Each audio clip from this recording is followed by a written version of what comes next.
എൻ്റെ പേര് ജസീമാണ്. ഞാൻ ജൂനിയർ റിസർച്ച് ഫെലോ ആണ്. അതുപോലെ കുറച്ച് കാലമായി സ്റ്റാറ്റിസ്റ്റിക്സിന്റെ ക്ലാസ് എടുക്കുന്നത് ഞാനാണ്. അപ്പം ഐഫറിലും വേറെ 2-3 സ്ഥലത്തും. അപ്പം നമുക്ക് പതുക്കെ നമ്മുടെ ഒരു സിലബസ് ഒക്കെ ഒന്ന് നോക്കി കാണാം. എന്നതിന് ശേഷം നമുക്ക് എന്ത് ചെയ്യാം, പോകാം. അപ്പൊ ഞാൻ ആ സിലബസിലോട്ടൊക്കെ പോകുന്നതിന്റെ മുമ്പ് നമുക്കൊരു 2-3-4 കാര്യങ്ങൾ നമുക്ക് അറിയണം. അപ്പം ആ അറിയാനുള്ള സംഗതി ആണ് ഞാൻ എന്ത് ചെയ്യുന്നത്. ഒന്ന് നിങ്ങളെ ഒരു മിനിറ്റ്.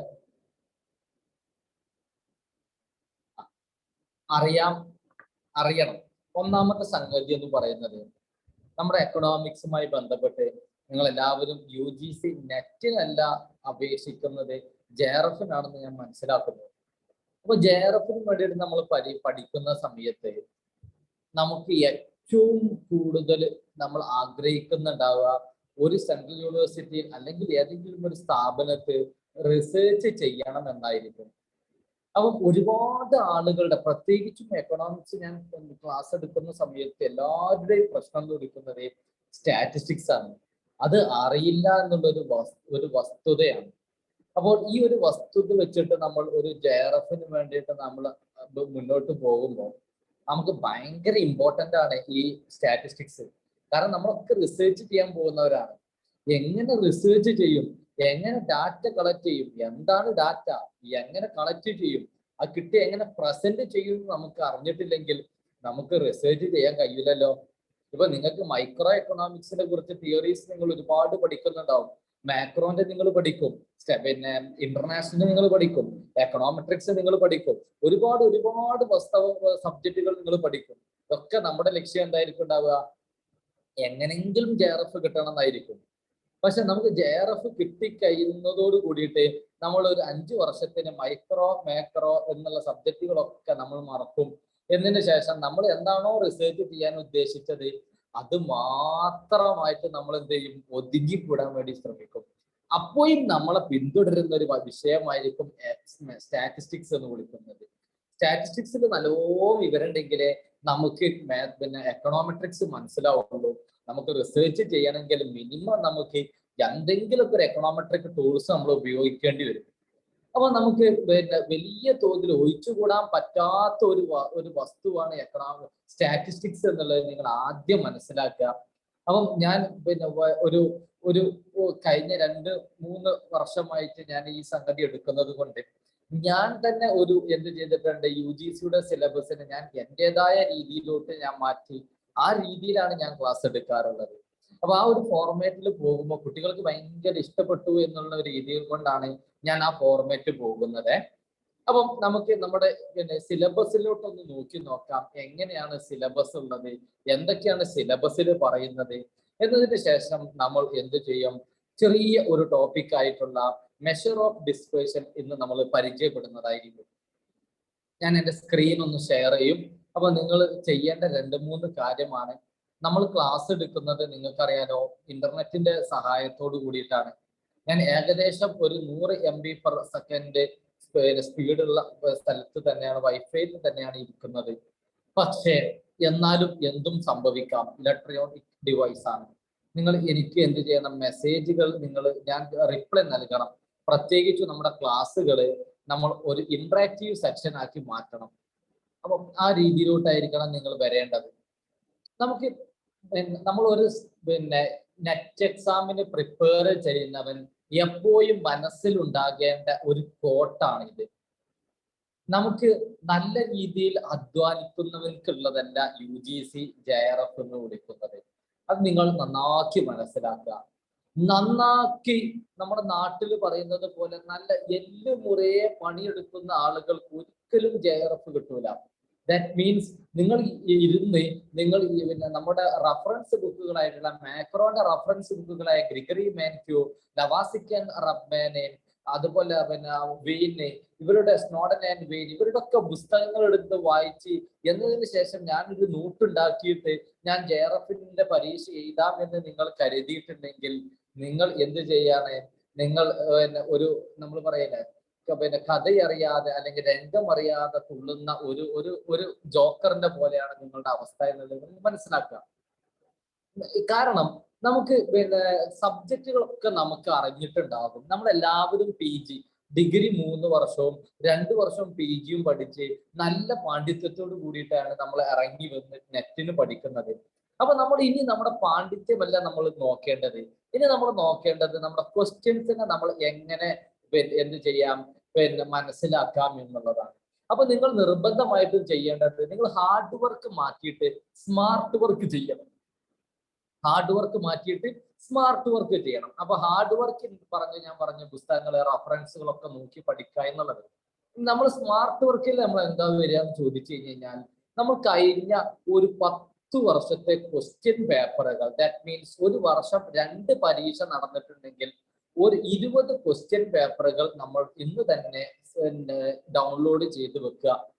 എന്നതിന് ശേഷം നമ്മൾ ഈ വർഷം നമ്മൾ പഠിക്കുകയാണ്. ഇപ്പോൾ നിങ്ങൾ പഠിക്കാൻ തുടങ്ങുമ്പോൾ നിങ്ങൾ പ്രീവിയസ് ആയിട്ട് നടന്ന, അതായത് 2021 നവംബറിൽ നടന്ന ക്വസ്റ്റ്യൻ പേപ്പർ എടുത്ത് അതിന്റെ നിങ്ങൾ എന്ത് ചെയ്യുക, അതിന് 4 എന്തുണ്ടാകും, 4 ആൻസേഴ്സ് ഉണ്ടാവും. ഒരു ചോദ്യത്തിന് 4 ആൻസർ കീ ഉണ്ടാവും, 4 ഒബ്ജക്റ്റീവ്സ് ഉണ്ടാവും. ഈ 4 ഒബ്ജക്റ്റീവ്സിനും നിങ്ങൾ നോട്ടുകൾ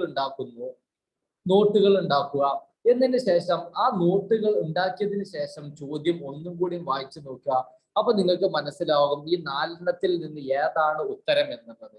അപ്പോൾ നിങ്ങൾ ഒരിക്കലും എന്ത് ചെയ്യാൻ പോകരുത്, ചോദ്യത്തിനുള്ള ഈ ഒരു ആൻസർ കണ്ടെത്തലല്ലായിരിക്കണം നിങ്ങളുടെ പരിപാടി. 4 ഒബ്ജക്റ്റീവ്സ് ഉണ്ടാകും. ഈ 4 ഒബ്ജക്റ്റീവ്സിന്റെയും നോട്ടുകൾ നിങ്ങൾ ഉണ്ടാക്കുക. അങ്ങനെ നോട്ടുകൾ ഉണ്ടാക്കുമ്പോൾ നിങ്ങൾ ശ്രദ്ധിക്കേണ്ടത്, നിങ്ങൾ ഒരു A4 ബണ്ടിൽ മേടിക്കുക. എന്നതിന് ശേഷം 500 പേജ് ഉണ്ടാകുന്ന ബണ്ടിലുകളായിരിക്കും ഉണ്ടാവുക. എന്നിട്ട് അതിന് നിങ്ങളുടെ അടുക്കലുള്ള ഒരു ബുക്ക് സ്റ്റാളിൽ പോയതിന് ശേഷം 125 പേജുകൾ വരുന്ന ഒരു 4 സ്പൈറൽ ബൈൻഡിങ്ങിന്റെ നോട്ടാക്കിയിട്ട് നിങ്ങൾ മാറ്റുക. എന്നതിന് ശേഷം നിങ്ങൾ ഇങ്ങനെ ഓരോന്ന് എഴുതിക്കൊണ്ടിരിക്കുക. അപ്പൊ നമുക്ക് ഒരു സ്പൈറൽ, ഒരു A4-ന് 2 പുറം ഉണ്ടാകും, ഒരു മുൻവശവും ഉണ്ടാവും, അതിന്റെ പിറകു വശവും ഉണ്ടാവും. അപ്പൊ നിങ്ങൾ ഒന്നാമത്തെ ഒബ്ജക്റ്റീവ് ആയിട്ടുള്ള എടുത്തു. ആ ഒബ്ജക്റ്റീവ് എന്ന് വിളിക്കുന്നത് നോക്കൂ, നിങ്ങൾ ഒരു ചോദ്യത്തിൻ്റെത് മോറൽ ഹസാർഡ് എന്നായിരുന്നു എന്നുണ്ടെങ്കിൽ നിങ്ങൾ ഈ ഒരു മോറൽ ഹസാർഡുമായി ബന്ധപ്പെട്ട് നിങ്ങൾക്ക് കിട്ടാവുന്ന മാക്സിമം വിവരങ്ങൾ നിങ്ങൾ എന്ത് ചെയ്യാം, കളക്ട് ചെയ്യാം. എന്നിട്ട് നിങ്ങൾക്ക് കളക്ട് ചെയ്തിട്ട് നിങ്ങൾക്ക് ഒരു പേജിന്റെ നിങ്ങൾ എഴുതി, 2ാമത്തെ പേജിന്റെ പകുതികൾ വെച്ചിട്ട് നിങ്ങൾക്ക് കഴിഞ്ഞു. ഒരിക്കലും നിങ്ങൾ എന്ത് ചെയ്യരുത്, ആ പേജിനെ അവിടെ വെച്ചിട്ട് നിങ്ങൾ ഒരിക്കലും നിങ്ങൾ ക്ലോസ് ചെയ്യരുത്. ആ പേജ് നിങ്ങൾ എന്ത് ചെയ്യണം, ആ പേജും അതിന്റെ പിറകുവശവും ഉണ്ടെങ്കിൽ ആ പിറകുവശവും നിങ്ങൾ മാറ്റി വെക്കണം. എന്തിനാ ചോദിച്ചു കഴിഞ്ഞാൽ, നമുക്ക് വിവരങ്ങൾ ഇനിയും കിട്ടാൻ ചാൻസ് ഉണ്ട്. ഇത് നമ്മുടെ പരിമിതമായ നമ്മുടെ സമയത്തിൻ്റെ ഉള്ളിൽ കളക്ട് ചെയ്ത വിവരമാണ്. അതുകൊണ്ട് ഒരിക്കലും നമ്മൾ ക്ലോസ് ചെയ്യരുത്. ഇതിന് ശേഷം നിങ്ങൾ 2ാമത്തെ ഒബ്ജക്റ്റീവായ ബീനെ കുറിച്ചിട്ട് അടുത്തൊരു പേജ് എടുക്കുന്നു. ആ പേജിൽ നിന്ന് എഴുതി തുടങ്ങുക. അങ്ങനെ നമ്മൾ ഇങ്ങനെ തുടങ്ങി വരുമ്പോൾ നിങ്ങൾക്ക് ഒരു 4 4 ഒബ്ജക്റ്റീവ്സ് നിങ്ങൾ എടുത്തു.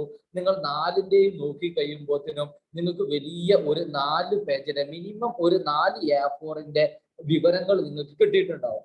ഇനി നിങ്ങൾ ഈ ഒരു ചോദ്യം വായിക്കുമ്പോൾ ഓട്ടോമാറ്റിക്കലി നിങ്ങൾക്ക് എന്ത് ചെയ്യും, ഈ 4 ഒബ്ജക്റ്റീവ്സിൽ ഏതാണ് ഉത്തരം എന്നുള്ളത് നിങ്ങൾക്ക് കിട്ടും. അപ്പൊ നിങ്ങൾ എന്ത് ചെയ്തു, 4 ഏരിയകൾ നിങ്ങൾ പഠിച്ചു, ഓട്ടോമാറ്റിക്കലി നിങ്ങൾക്ക് ഉത്തരവും കിട്ടി.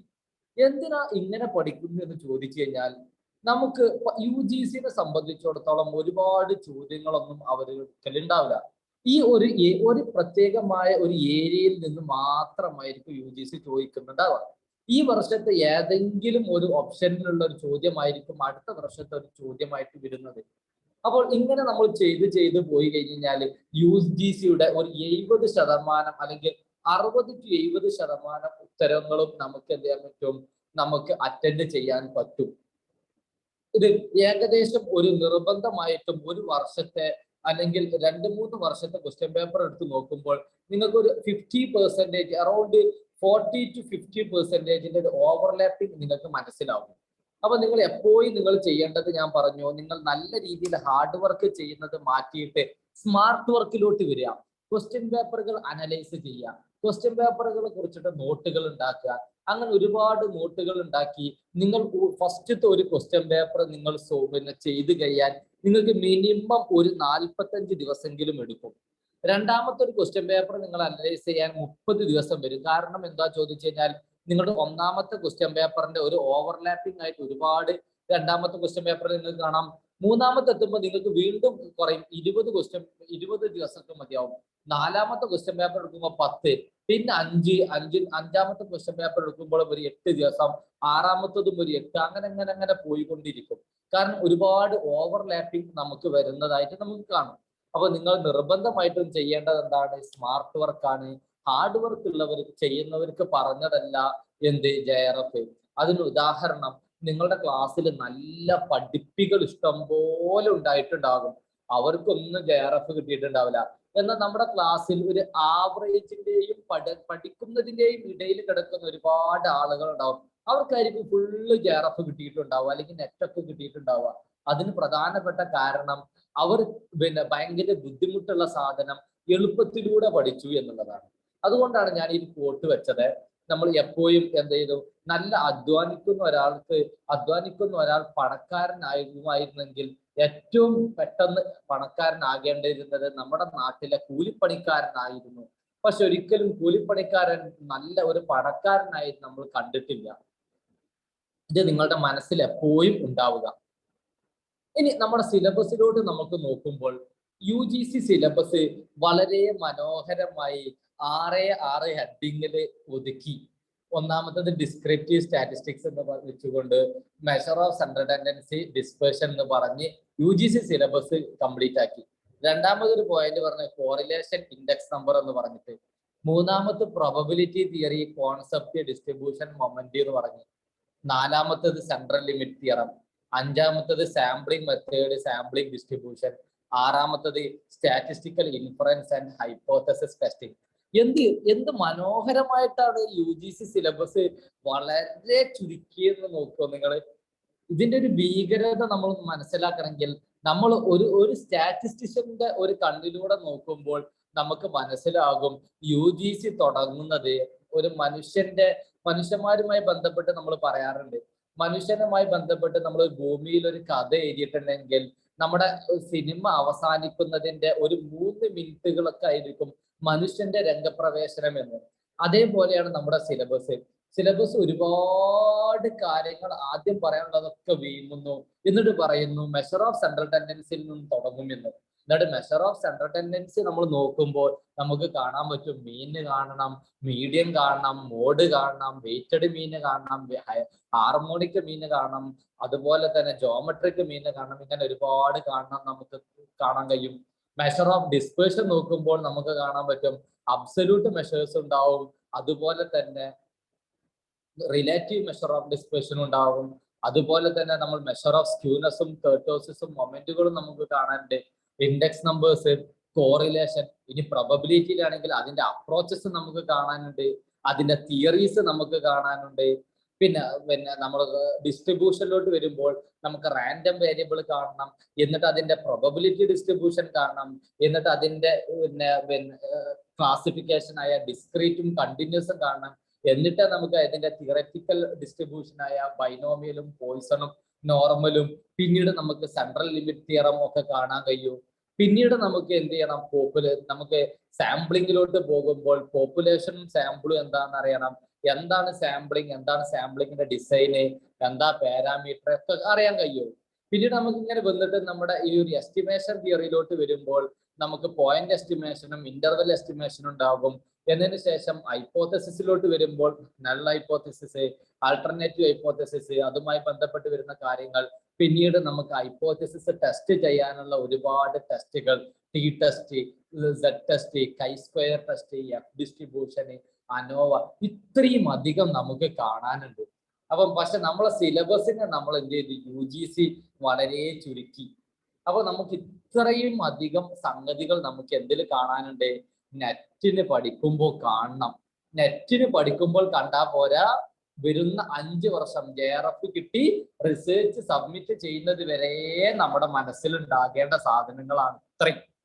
അപ്പൊ വളരെ രസകരമായി, വളരെ നമ്മൾ എന്ത് ചെയ്യും, നല്ല കൂളായിട്ട് ബേസിക്സിൽ ഒരു പിന്നെ എന്റെ ക്ലാസ്സിൽ 10ാം ക്ലാസ്സിൽ ഇരിക്കുന്ന ഒരു കുട്ടിയെ എങ്ങനെയാണോ നമ്മൾ പഠിപ്പിക്കുന്നത് ആ രീതിയിലായിരിക്കും നമ്മൾ പറയാം. വളരെ ബേസിക്സിൽ നിന്ന് നമ്മൾ പറഞ്ഞ് വളരെ പിന്നെ ഹയസ്റ്റ് ആയിട്ടുള്ള വളരെ മുകളിലോട്ടുള്ള പീക്കായിട്ടുള്ള തിയറിയും നമ്മൾ വളരെ സ്മൂത്ത് ആയിട്ട് നമ്മൾ കൈകാര്യം ചെയ്തു പോകും. ഓക്കെ, ഇത്രയും കാര്യങ്ങളാണ് നമുക്ക് കാണാനുള്ളത്. അപ്പൊ നിങ്ങൾ മനസ്സിലാക്കണം, ജെആർഎഫിന് വേണ്ടിയിട്ടാണല്ലോ നിങ്ങൾ ഇരിക്കുന്നത്. ജെആർഎഫിന് ഇരിക്കുന്നവർക്ക് നിർബന്ധമായിട്ടും സ്റ്റാറ്റിസ്റ്റിക്സ് അറിഞ്ഞിട്ടില്ലെങ്കിൽ നിങ്ങൾക്ക് ജെആർഎഫ് കിട്ടിയിട്ട് കാര്യം ഉണ്ടാവൂല. അപ്പൊ നമുക്ക് ഒരു സ്റ്റാറ്റിസ്റ്റിക്സിലോട്ട് വരുമ്പോൾ HG വെൽസ് എന്ന് പറയുന്ന ഒരാളുടെ കോഴ്സ് മുഖാന്തരമാണ് നമ്മൾ തുടങ്ങുന്നത്. നമുക്ക് എഴുത്തും വായനയും എത്രത്തോളം ഇമ്പോർട്ടന്റ് ആണ് എന്നുള്ളത് നിങ്ങൾക്ക് അറിയാം അല്ലെ? നമ്മുടെ എളുപ്പത്തിൽ കബളിപ്പിക്കാൻ പറ്റും ഒരാൾക്ക് വായിക്കാൻ അറിയില്ലെങ്കിൽ. അതുപോലെ തന്നെ നമുക്ക് സംസാരിക്കാത്ത ലാംഗ്വേജ് അറിയാത്തൊരു നാട്ടിലോട്ട് എത്തിക്കഴിഞ്ഞാൽ നമ്മൾ എപ്രകാരമായിരിക്കും ബുദ്ധിമുട്ടുക എന്നൊന്നും നിങ്ങൾ മനസ്സിലൊന്ന് ആലോചിച്ചു നോക്കൂ. അതുപോലെ ഒരു കാലഘട്ടം വരും സ്റ്റാറ്റിസ്റ്റിക്സ് നമുക്ക് അറിഞ്ഞിട്ടില്ലെങ്കിൽ എന്ന് HG വെൽസ് ഒരു കാലഘട്ടത്തിൽ പറഞ്ഞിട്ടുണ്ട്. അപ്പം സ്റ്റാറ്റിസ്റ്റിക്സ് നമുക്ക് വളരെയധികം ഇമ്പോർട്ടൻസ് ആണ്. അത് നമുക്ക് മനസ്സിലായിട്ടില്ലെങ്കിൽ നമ്മൾ വലിയ തോതിൽ മണ്ടന്മാരായി പോകും എന്ന്. അതിന് ഏറ്റവും വലിയ ഉദാഹരണമാണ് ബജറ്റുകൾ. നമുക്ക് നമ്മുടെ ഗവൺമെന്റുകൾ നമ്മളെ വർഷം നമ്മളെ പറ്റിച്ചു കൊണ്ടിരിക്കുന്ന ഒരു സാധനമാണ് ബജറ്റ് എന്നുള്ളത്. ഒരു സ്റ്റാറ്റിസ്റ്റിക്സ് അറിയുന്ന ഒരാൾക്ക് എളുപ്പത്തിൽ മനസ്സിലാവുകയും സ്റ്റാറ്റിസ്റ്റിക്സ് അറിയാത്ത ഒരാളെ വെറുതെ ബ്ലാ ബ്ലാ ബ്ലാ എന്ന് സംസാരിക്കുകയും ചെയ്യുന്ന ഒരു വസ്തുവാണ് ബജറ്റ് എന്നുള്ളത്. മനുഷ്യന്മാരെ പെട്ടെന്ന് മണ്ടനാക്കുന്ന അല്ലെങ്കിൽ എല്ലാവരെയും ഒരേപോലെ മണ്ടന്മാരാക്കുന്ന ഒരു വസ്തുതയാണ് ബജറ്റ്. അപ്പം പിന്നെ ഞാൻ അത് സാന്ദർഭികമായിട്ട് ഓർമ്മിപ്പിച്ചു എന്ന് മാത്രമേ ഉള്ളൂ. അപ്പൊ നിങ്ങൾ മനസ്സിലാക്കുക, നിങ്ങൾക്ക് എപ്രകാരമാണോ വായിക്കാനും എഴുതാനും അറിയുന്നത് അതുപോലെ ഇമ്പോർട്ടന്റ് ആണ് സ്റ്റാറ്റിസ്റ്റിക്സ് എന്നുള്ളത്. അപ്പൊ നമുക്ക് ഇന്ന് നമ്മൾ ചെറിയ ഒരു നമ്മുടെ സ്റ്റാറ്റിസ്റ്റിക്സിലെ ഒരു ഭാഗമാണ് നമ്മൾ ഡിസ്കസ് ചെയ്യാൻ പോകുന്നത്. നിങ്ങളൊക്കെ മെഷർ ഓഫ് ഡിസ്പേഴ്സനെ കുറിച്ചിട്ട് കേട്ടിട്ടുണ്ടോ? നമ്മൾ എന്തിനായി മെഷർ ഓഫ് ഡിസ്പേഴ്സൺ നമ്മൾ ഉപയോഗിക്കുന്നത്?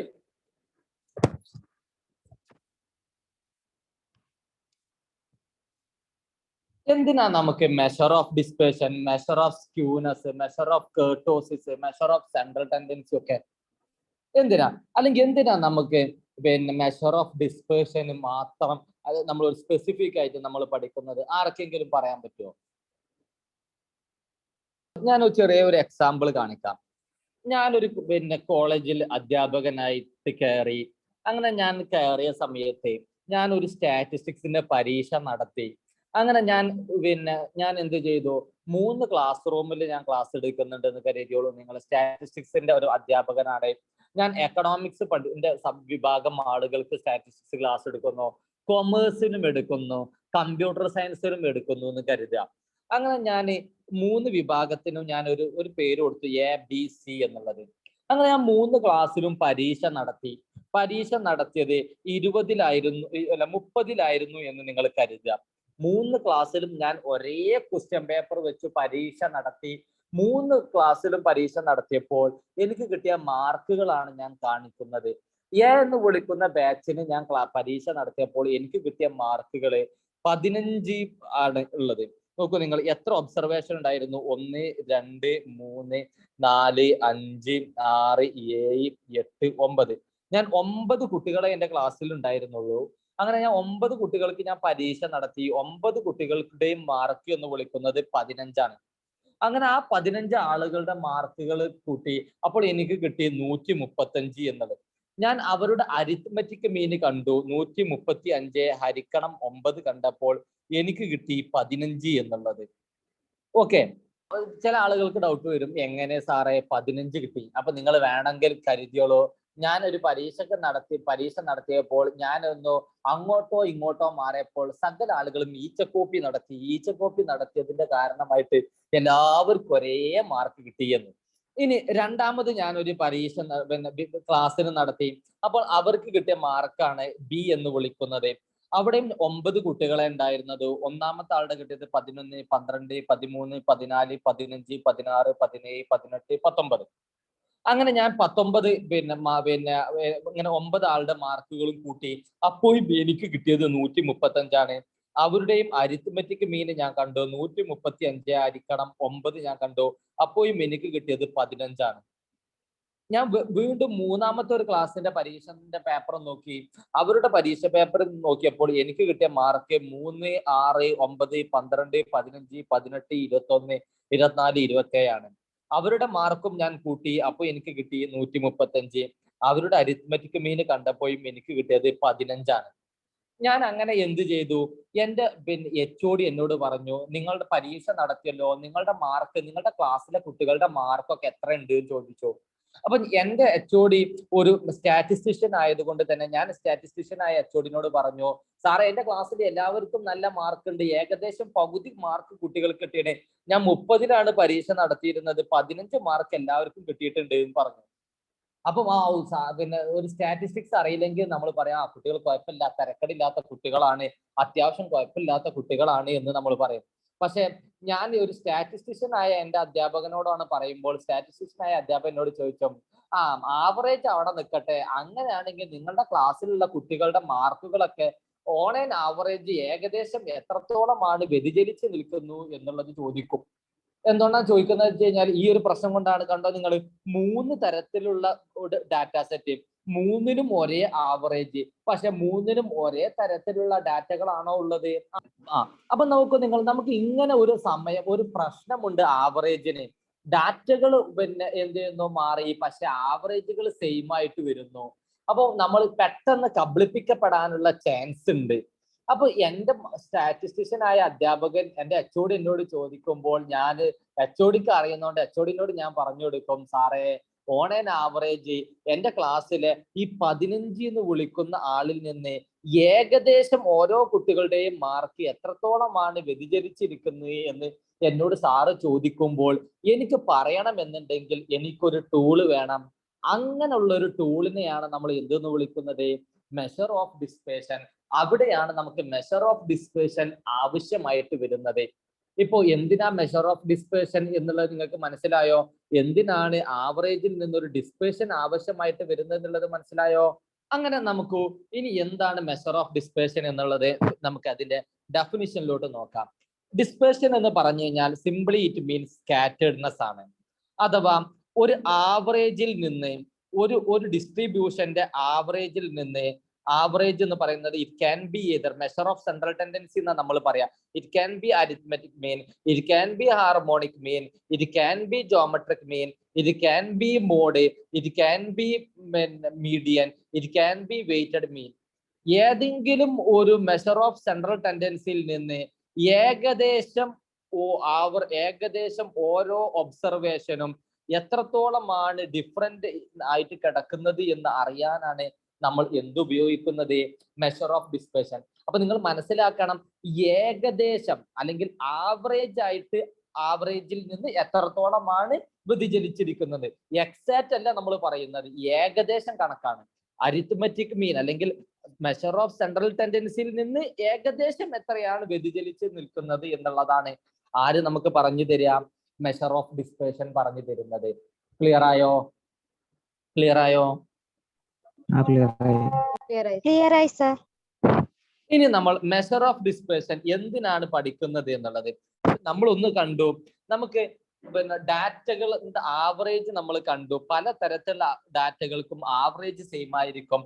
അപ്പോൾ നമ്മൾ പറയുന്ന ഈ ആവറേജ് എത്രത്തോളമാണ് ഒരു ഡാറ്റാ സെറ്റിനെ പ്രതിനിധീകരിക്കുന്നത് എന്നുള്ളത് നമുക്ക് മനസ്സിലാക്കാൻ, അല്ലെങ്കിൽ ഡാറ്റയുടെ റിലയബിലിറ്റി, വിശ്വാസ്യത മനസ്സിലാക്കാൻ നമുക്ക് എന്ത് ചെയ്യുന്നു? ഡിസ്പേർഷൻ സഹായിക്കുന്നു. ഓക്കെ. രണ്ടാമത്തത്, നമ്മുടെ ഡാറ്റകൾ എത്രത്തോളമാണ് വേരിയബിൾ ചെയ്ത് കിടക്കുന്നത് എന്നുള്ളത് നമ്മൾ മനസ്സിലാക്കാൻ നമ്മളെ സഹായിക്കും. അങ്ങനെ നമ്മുടെ ഡാറ്റന്റെ വേരിയേഷൻ നമുക്ക് കുറക്കണം എന്നുണ്ടെങ്കിൽ നമ്മൾ ആര് സഹായിക്കും?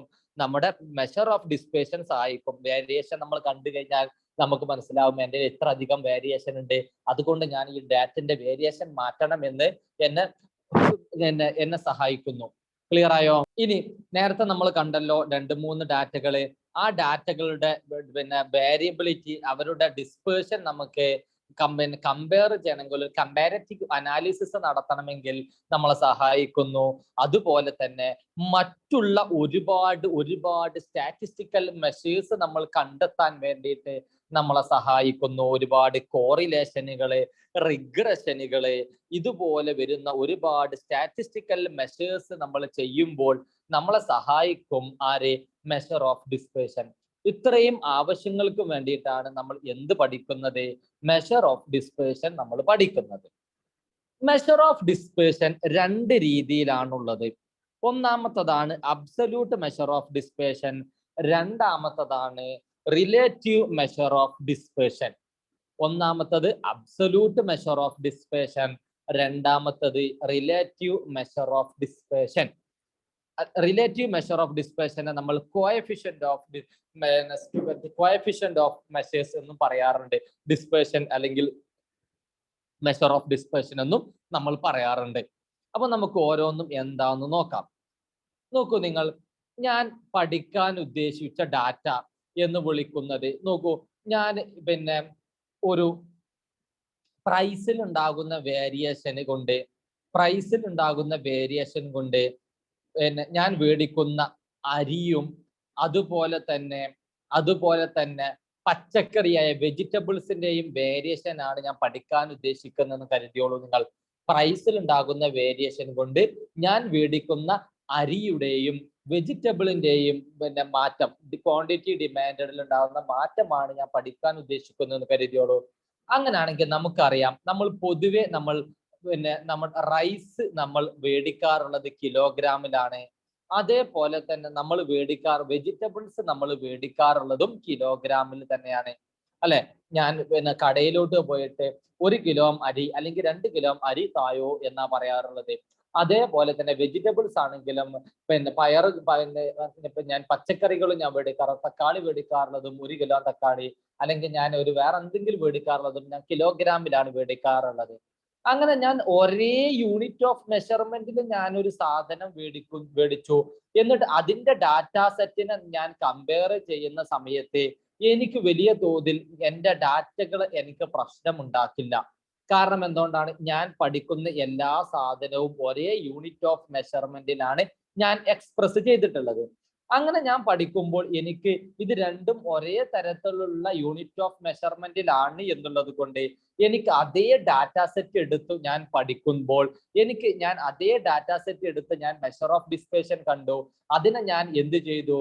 ഞാൻ പഠനത്തിന് വിധേയമാക്കുകയാണെങ്കിൽ അത്തരത്തിലുള്ള പഠനത്തിനെയാണ് നമ്മൾ അബ്സല്യൂട്ട് മെഷർ ഓഫ് ഡിസ്പേർഷൻ എന്ന് പറയാം. നമ്മുടെ ഡാറ്റാ സെറ്റ് എക്സ്പ്രസ് ചെയ്തിട്ടുള്ള അതേ യൂണിറ്റ് ഓഫ് മെഷർമെന്റിൽ തന്നെ നമ്മൾ പഠനം മുന്നോട്ട് കൊണ്ടുപോകുന്നു. അത്തരത്തിലുള്ള പ്രധാനപ്പെട്ട അതിന്റെ ടൂളുകളാണ് range, quartile deviation, mean deviation, standard deviation എന്ന് പറയുന്നത്. ഇതിൽ ഡൗട്ട് ഉണ്ടോ? ഇത്രയും പറഞ്ഞതിൽ ഡൗട്ട് ഉണ്ടോ? ഇല്ല സർ. നോക്കൂ നിങ്ങൾ, ഇതേ സാധനം ഞാൻ ഈ എന്ത് ചെയ്യാണ്, റൈസും വെജിറ്റബിളും ഉള്ളതിന് പകരം ഞാൻ എന്ത് ചെയ്തു? റൈസും ഞാൻ ഒരു ഓയിലും കുറിച്ചിട്ട് ഞാൻ പഠിക്കാൻ വേണ്ടിയിട്ട് പോവുകയാണെന്ന് കരുതിയോളൂ നിങ്ങൾ. അങ്ങനെയാണെങ്കിൽ നിങ്ങൾക്ക് അറിയാം, ഓയിൽ നമ്മൾ പൊതുവെ മേടിക്കാറുള്ളത് ലിറ്ററിലാണ് മേടിക്കാറുള്ളത്, അല്ലെ? 1 ലിറ്ററോ അല്ലെങ്കിൽ 1/2 ലിറ്ററോ ഒക്കെ നമ്മൾ മേടിക്കാറുള്ളത്. പക്ഷെ നോക്കൂ നിങ്ങൾ, 1 കിലോഗ്രാമിലാണ്, മറ്റൊന്ന് ലിറ്ററിലാണ്. അപ്പൊ നമ്മൾ രണ്ടും യൂണിറ്റ് ഓഫ് മെഷർമെന്റ് വ്യത്യാസമുള്ള ഒരു സാധനത്തെ നമ്മൾ പഠനത്തിന് അതിന്റെ അതേ രീതിയിലുള്ള യൂണിറ്റ് ഓഫ് മെഷർമെന്റിൽ പഠനത്തിന് വിധേയമാക്കി കഴിഞ്ഞാൽ അത് നമുക്ക് തെറ്റായ ഒരു കൺക്ലൂഷൻ തരാൻ ചാൻസ് ഉണ്ട്. ചാൻസ് ഇല്ലേ? ചാൻസ് ഉണ്ടോ ഇല്ലേ?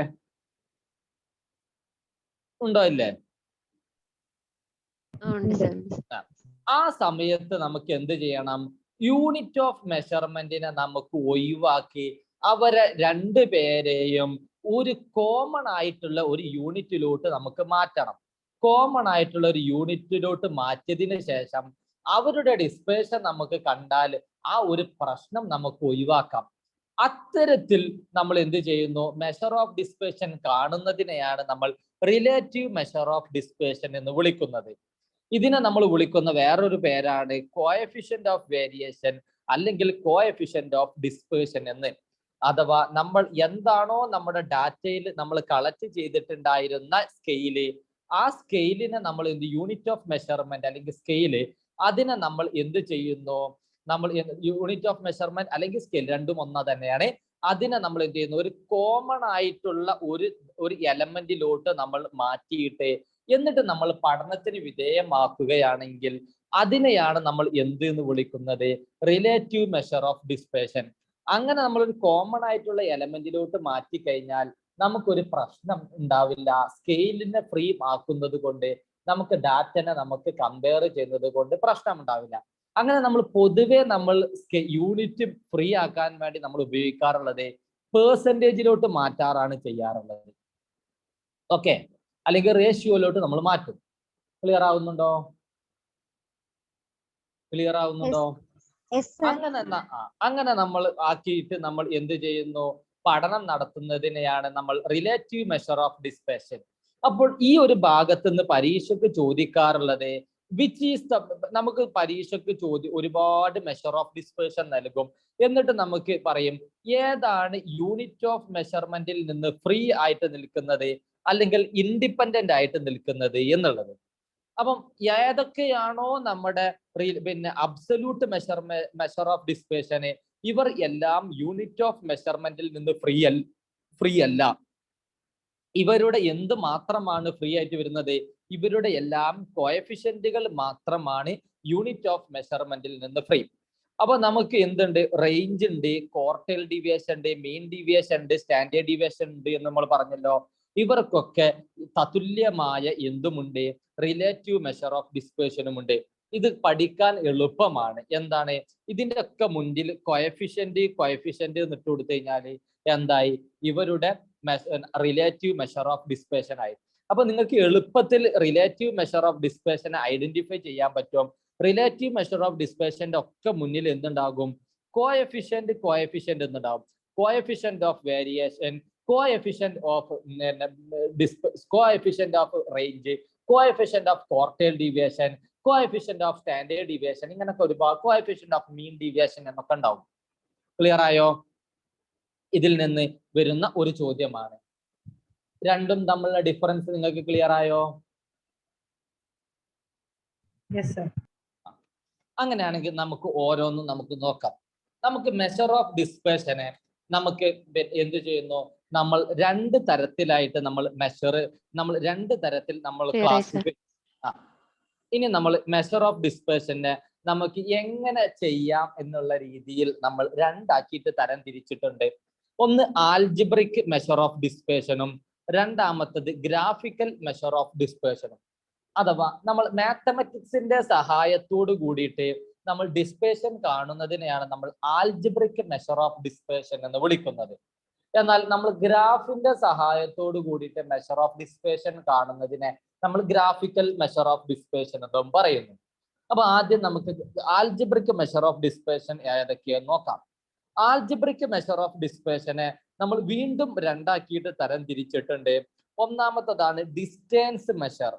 അഥവാ ഡിസ്റ്റൻസ് അല്ലെങ്കിൽ നമ്മൾ ഒരു പൊസിഷനിലായിട്ട് നമ്മൾ എന്ത് ചെയ്യുന്നു, രണ്ട് ലിമിറ്റിന്റെ ഉള്ളിലൊക്കെ നിന്നുകൊണ്ട് നമ്മൾ എന്ത് ചെയ്യുന്നു, ഡിസ്പേർഷനെ നമ്മൾ പറയും നമ്മുടെ വേരിയബിൾസ് ഇത്ര നമ്പേഴ്സിന്റെ ഉള്ളിൽ, ഇത്ര ഡാറ്റകളുടെ ഇടയിൽ, ഇത്ര ഒബ്സർവേഷന്റെ ഇടയിൽ സ്പ്രെഡ് ചെയ്ത് കിടക്കുകയാണ് എന്ന് നമ്മൾ പറയും. ഒരു പൊസിഷന്റെ ഉള്ളിൽ നമ്മൾ പറയും. അത്തരത്തിൽ നമ്മൾ ഡിസ്പേർഷൻ പറയും. അത്തരത്തിൽ പറയുന്ന പ്രധാനപ്പെട്ട രണ്ട് ഡിസ്പേർഷൻ ആണ് റേഞ്ചുകളും ക്വാർട്ടൈൽ ഡീവിയേഷനുകളും. എന്നാൽ നമ്മൾ ഈ അബ്സല്യൂട്ട് ആയിട്ട് കൃത്യമായിട്ട് അരിത്മെറ്റിക് മീനിൽ നിന്ന് അല്ലെങ്കിൽ സെൻട്രൽ ടെൻഡൻസിയിൽ നിന്ന് എത്രത്തോളമാണ് ഓൺ ആൻ ആവറേജ് ഡാറ്റകൾ വാരി ചെയ്ത് കിടക്കുന്നത് എന്ന് നമ്മൾ പറയും. അങ്ങനെ പറയുന്ന രണ്ട് മെഷർ ഓഫ് ഡിസ്പേർഷനാണ് നമുക്കുള്ളത്. ഒന്നാണ് മീൻ ഡീവിയേഷനും രണ്ടാമത്തത് സ്റ്റാൻഡേർഡ് ഡീവിയേഷനും. ഈ പറഞ്ഞതിൽ ഡൗട്ട് ഉണ്ടോ?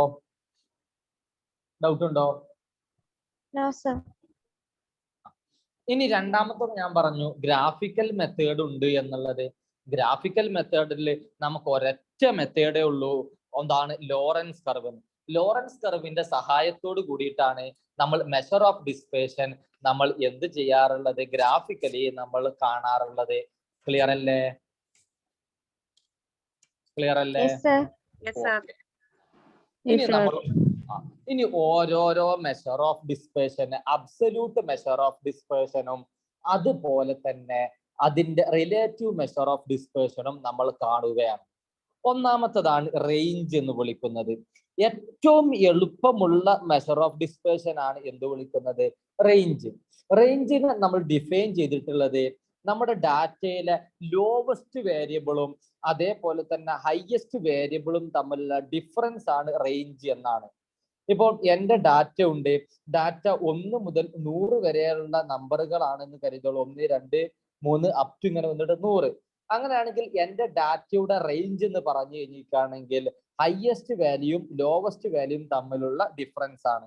ദാറ്റ് മീൻസ് 100 കുറക്കണം 1, ദാറ്റ് മീൻസ് 99 എന്ന് പറയാം. ഇത് എന്ത് മാത്രമാണ്? നമ്മുടെ ഇതൊരു വെറും ഒരു നമ്പറുകൾ മാത്രമായിട്ടാണ് പറയുന്നത്. ആവറേജിൽ നിന്ന് എത്രത്തോളം വ്യതിചലിച്ച് കിടക്കുന്നുണ്ട് എന്നൊന്നും പറയുന്നില്ല. It is simply A number which എന്താണ് അത് പറഞ്ഞു തന്നു. നമ്മൾ ഡിസ്പേർഷൻ എവിടെ മുതൽ എവിടം വരെ എന്ത് ചെയ്ത് കിടക്കുന്നു, പിന്നെ സ്പ്രെഡ് ചെയ്ത് കിടക്കുന്നു എന്ന് മാത്രമേ പറഞ്ഞു തരുന്നുള്ളൂ. അല്ലാതെ ഇത് ഒരു പിന്നെ ഡാറ്റയുടെ ആവറേജിൽ നിന്നുള്ള ഒരു ഡിസ്പേർഷൻ അല്ല. ഇതൊരു റേഞ്ച് മാത്രമാണ്. ക്ലിയർ ആവുന്നുണ്ടോ? ക്ലിയർ ആവുന്നുണ്ടോ? അപ്പൊ ഇതിന് ഒരുപാട് എന്തുണ്ട്? മെറിറ്റ്സുകൾ ഉണ്ട്.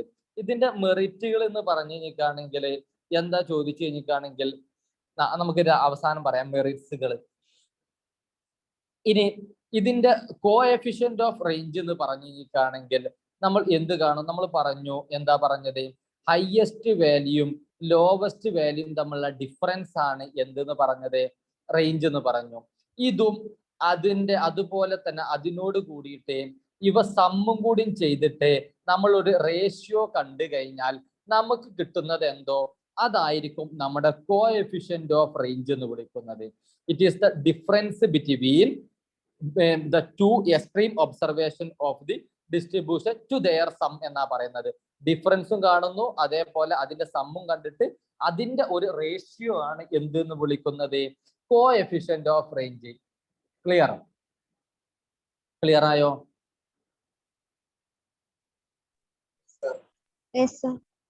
ഇനി ഇതിന്റെ മെറിറ്റ്സുകൾ നമുക്ക് നോക്കിക്കഴിഞ്ഞു കഴിഞ്ഞാൽ ഏറ്റവും വലിയ മെറിറ്റ് എന്ന് പറഞ്ഞു കഴിഞ്ഞിട്ടാണെങ്കിൽ ലോകത്തെ ഏത് മണ്ടൻക്കും ഇത് മനസ്സിലാവുകയും ചെയ്യും.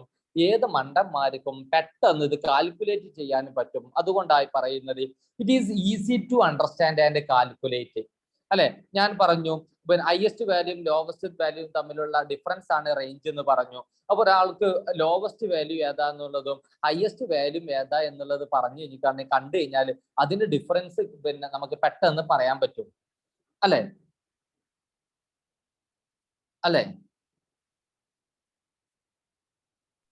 പറ്റോ?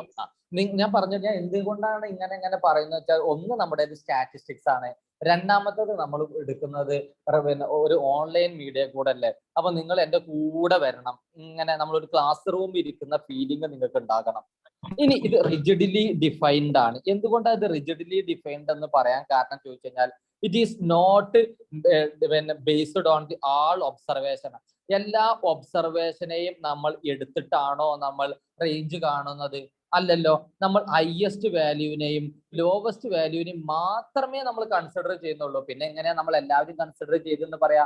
അതുകൊണ്ട് നമ്മൾ പറയുന്നു ഇത് റിജിഡ്ലി ഡിഫൈൻഡ് ആണ്. എല്ലാവരെയും എടുക്കാത്ത വളരെ പരിമിതമായ ആളുകളെ കുറിച്ചിട്ട് മാത്രമാണ് എന്ത് ചെയ്തത്?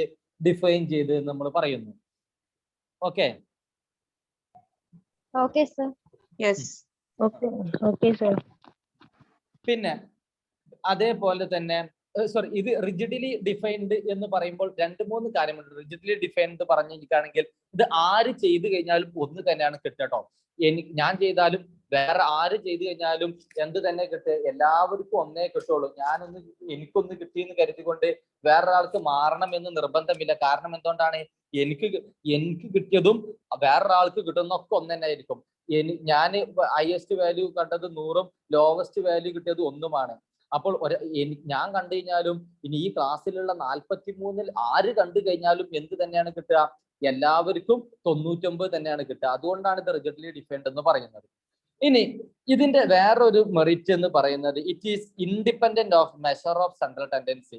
നമ്മൾ റേഞ്ച് കാണുമ്പോൾ നമുക്ക് എന്ത് പറയണ്ട, നമുക്ക് എത്രയാണ് നമ്മുടെ മെഷർ ഓഫ് സെൻട്രൽ ടെൻഡൻസി, മീനോ മീഡിയനോ മോഡോ ഒന്നും പറയണ്ട, നമുക്ക് എന്ത് പറഞ്ഞാൽ മതി, നേരെ റേഞ്ച് പറയാൻ, നമുക്കൊരു ഡിസ്പേർഷൻ പറയാൻ നമ്മളെ സഹായിക്കുന്നു. എളുപ്പത്തിൽ നമുക്ക് എന്ത് ചെയ്യുന്നു, ഡിസ്പേർഷൻ കാണാൻ സഹായിക്കുന്നു എന്ന് ചുരുക്കം. ഇനി ഇതിന്റെ ഏറ്റവും വലിയ പ്രശ്നം എന്ന് വിളിക്കുന്നത് it is not based on the entire data set. നേരത്തെ നമ്മൾ പറഞ്ഞു. ഇനി it is very much affected by fluctuations of the sampling. നമ്മൾ ഡാറ്റയിൽ നമ്മുടെ എന്ത് ചെയ്യുന്നു, എന്ത് ചെയ്യുന്നു, നമ്മൾ സാമ്പിളുകൾ നമ്മൾ മാറ്റി കഴിഞ്ഞ് കഴിഞ്ഞിരിക്കുകയാണെങ്കിൽ നമ്മുടെ എന്ത് ചെയ്യും, നമ്മുടെ റേഞ്ച് മാറിക്കൊണ്ടിരിക്കും. ഞാൻ ആദ്യം എടുത്ത ഒരു പോപ്പുലേഷനിൽ നിന്ന് ആദ്യം ഒരു സാമ്പിൾ എടുത്തു, അതിന്റെ ഹയസ്റ്റ് വാല്യൂസും ലോവസ്റ്റ് വാല്യൂം തന്നെ ആകണം എന്ന് നിർബന്ധമില്ല. ഞാൻ രണ്ടാമത് എടുത്ത സാമ്പിളിന്റെ ഹയസ്റ്റ് വാല്യൂ ലോവസ്റ്റ് വാല്യൂ. അപ്പൊ സാമ്പിളിൽ നിന്ന് വേറൊരു സാമ്പിളിൽ നിന്ന് വേറൊരു സാമ്പിളിലോട്ട് പോകുന്ന സമയത്ത് എന്താവുന്നുണ്ട്, എന്റെ എന്ത് ചെയ്യുന്നുണ്ട്, എന്റെ റേഞ്ചുകൾ എന്റെ ആ റേഞ്ചിന്റെ വാല്യൂ എന്ത് ചെയ്യുന്നു, പെട്ടെന്ന് മാറാൻ ചാൻസ് ഉണ്ട്. അതുകൊണ്ട് ഇതെന്താണ്, സാമ്പിളിങ് മാറ്റം വരുത്തുമ്പോൾ, സാമ്പിൾ വല്ല മാറ്റം വരുത്തുമ്പോൾ പെട്ടെന്ന് എന്ത് ചെയ്യുന്നു, ഇഫക്റ്റ് ചെയ്യുന്നു. അത് വലിയൊരു പ്രശ്നമാണ്. ക്ലിയർ ആവുന്നുണ്ടോ? ഇനി മൂന്നാമത്തെ ഒരു പ്രശ്നം എന്ന് വിളിക്കുന്നത് it is influenced, largely influenced by extreme values ആണ്. And it is completely independent of other values. നമുക്കറിയാം എക്സ്ട്രീം വാല്യൂ എന്ന് പറഞ്ഞു കഴിഞ്ഞിരിക്കുകയാണെങ്കിൽ ഏകദേശം നമ്മുടെ എല്ലാ വാല്യൂസിൽ നിന്നും ദൂരെ നിൽക്കുന്ന വാല്യൂസിനെയാണ് നമ്മൾ എന്ത് വിളിക്കുന്നത്, എക്സ്ട്രീം വാല്യൂസ് എന്ന് വിളിക്കുന്നത്. ഫോർ എക്സാമ്പിൾ, ഞാൻ ഒരു പരീക്ഷ നടത്തി, എല്ലാ കുട്ടികളുടെ 50-ലാണ് ഞാൻ പരീക്ഷ നടത്തിയത്. എല്ലാ കുട്ടികളുടെ മാർക്കും കോൺസെൻട്രേറ്റ് ചെയ്തിട്ടുള്ളത് 40-ന്റെയും 50-ന്റെയും ഇടയിൽ തന്നെയാണ്. പക്ഷെ 2-3 കുട്ടികളുടെ മാർക്ക് 1, 2, 3 എന്നുള്ള രീതിയിലാണ്. അങ്ങനെ ആകുമ്പോൾ നോക്കൂ നിങ്ങൾ, നമ്മുടെ കൂടുതലായിട്ട് കോൺസെൻട്രേറ്റ് ചെയ്ത് കിടക്കുന്ന മാർക്കിൽ നിന്നും ഒന്ന് വ്യതിചലിച്ച് നിൽക്കുന്ന 2-3 ഒബ്സർവേഷൻസ് ഇല്ലേ, ഇവരെയാണ് നമ്മൾ എന്ത് വിളിക്കുക, എക്സ്ട്രീം വാല്യൂസ് എന്ന് വിളിക്കുക. ഇത് ഒന്നെങ്കിൽ ലോവസ്റ്റ് വാല്യൂ ആവും, അല്ലെങ്കിൽ എന്താവാം, ഹയസ്റ്റ് വാല്യൂ ആകാം. ഫോർ എക്സാമ്പിൾ, ഇതുപോലെ ഈ പറഞ്ഞതിന് നേരെ തിരിച്ചു പറഞ്ഞു കഴിഞ്ഞാൽ, ഞാൻ ഒരു 50 മാർക്കിൽ പരീക്ഷ നടത്തി, എല്ലാ കുട്ടികളുടെ മാർക്കും 10-ന്റെയും 20-ന്റെയും ഇടയിലാണ് നിൽക്കുന്നത്. എന്നാൽ 2 കുട്ടികളുടെ മാർക്ക് മാത്രം 48-ഉം 49-ഉം ആയിട്ടിരിക്കുന്നു. അങ്ങനെയാണെങ്കിൽ 48-ഉം 49-ഉം ഒരു ഡീവിയന്റ് ആയിട്ടാണ് നമ്മുടെ ഒരു ഏകദേശം വരുന്ന എല്ലാ വാല്യൂസിൽ നിന്നും നിൽക്കുന്നത്. ഇവരെയാണ് നമ്മൾ എന്ത് വിളിക്കുന്നത്, എക്സ്ട്രീം വാല്യൂസ് എന്ന് വിളിക്കുന്നത്. ക്ലിയർ ആയോ?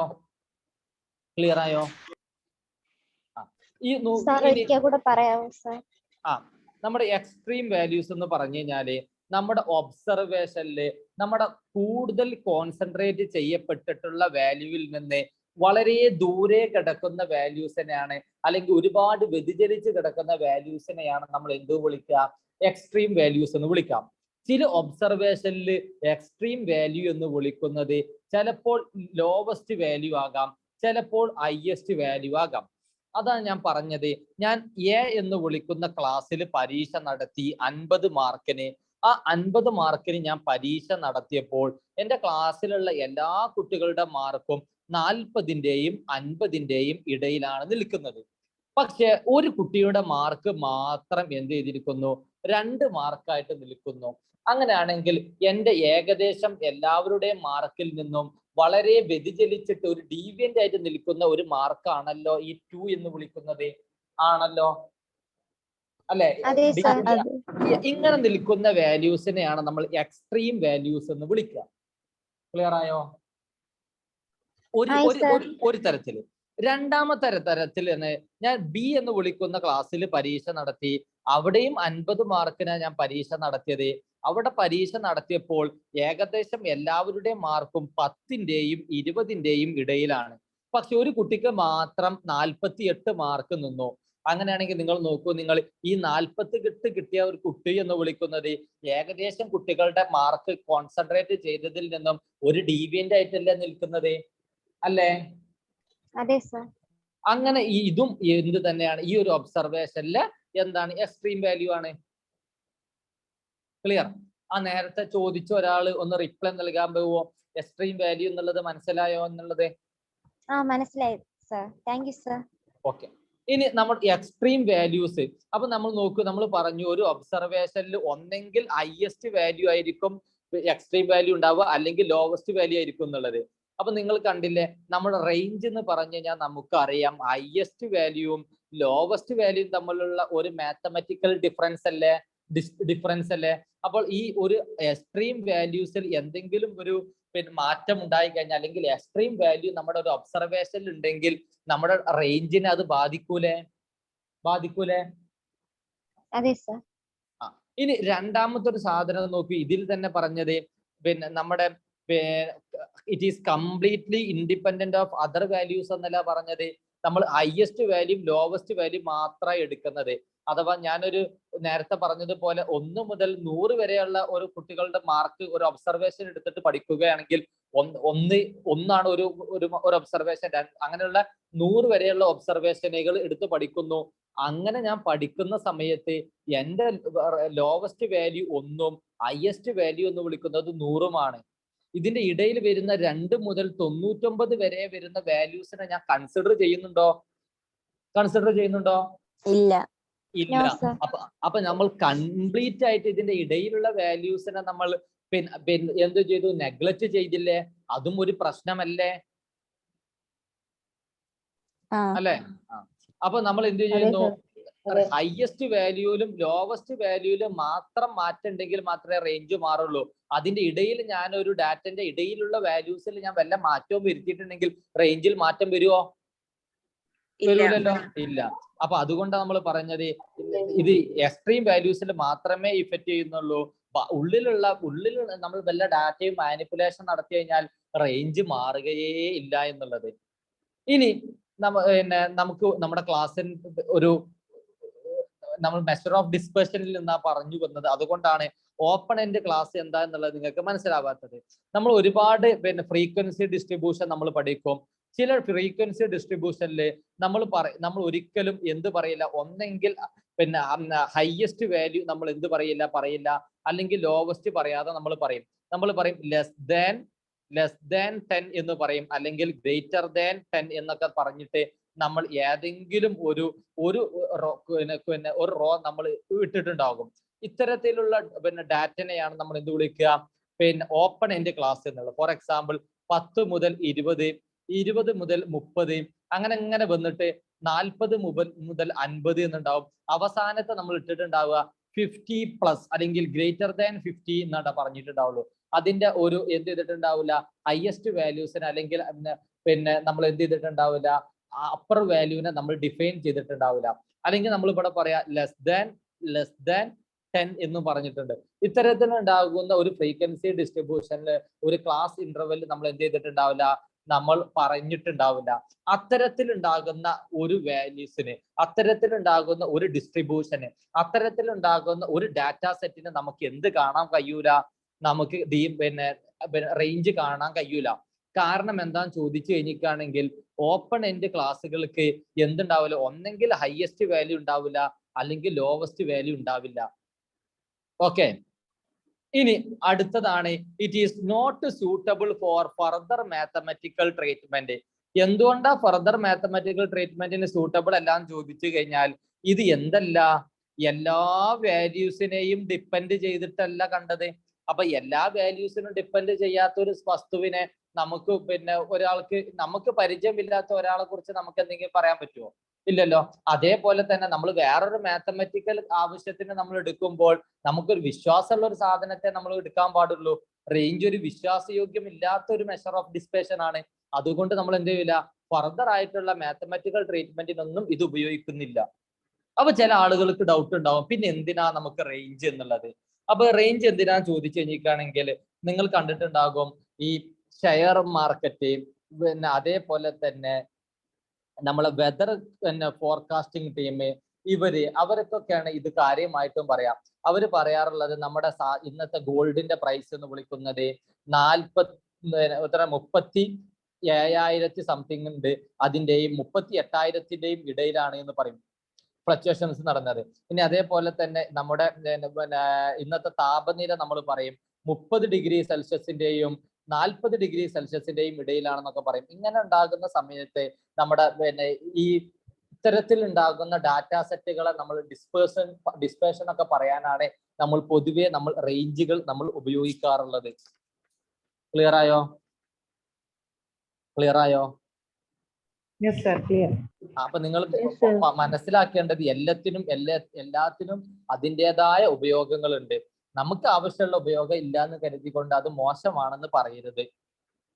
ഇനി രണ്ടാമത്തതാണ് ക്വാർട്ടൈൽ ഡീവിയേഷൻ എന്ന് വിളിക്കുന്ന ഒരു measure of dispersion.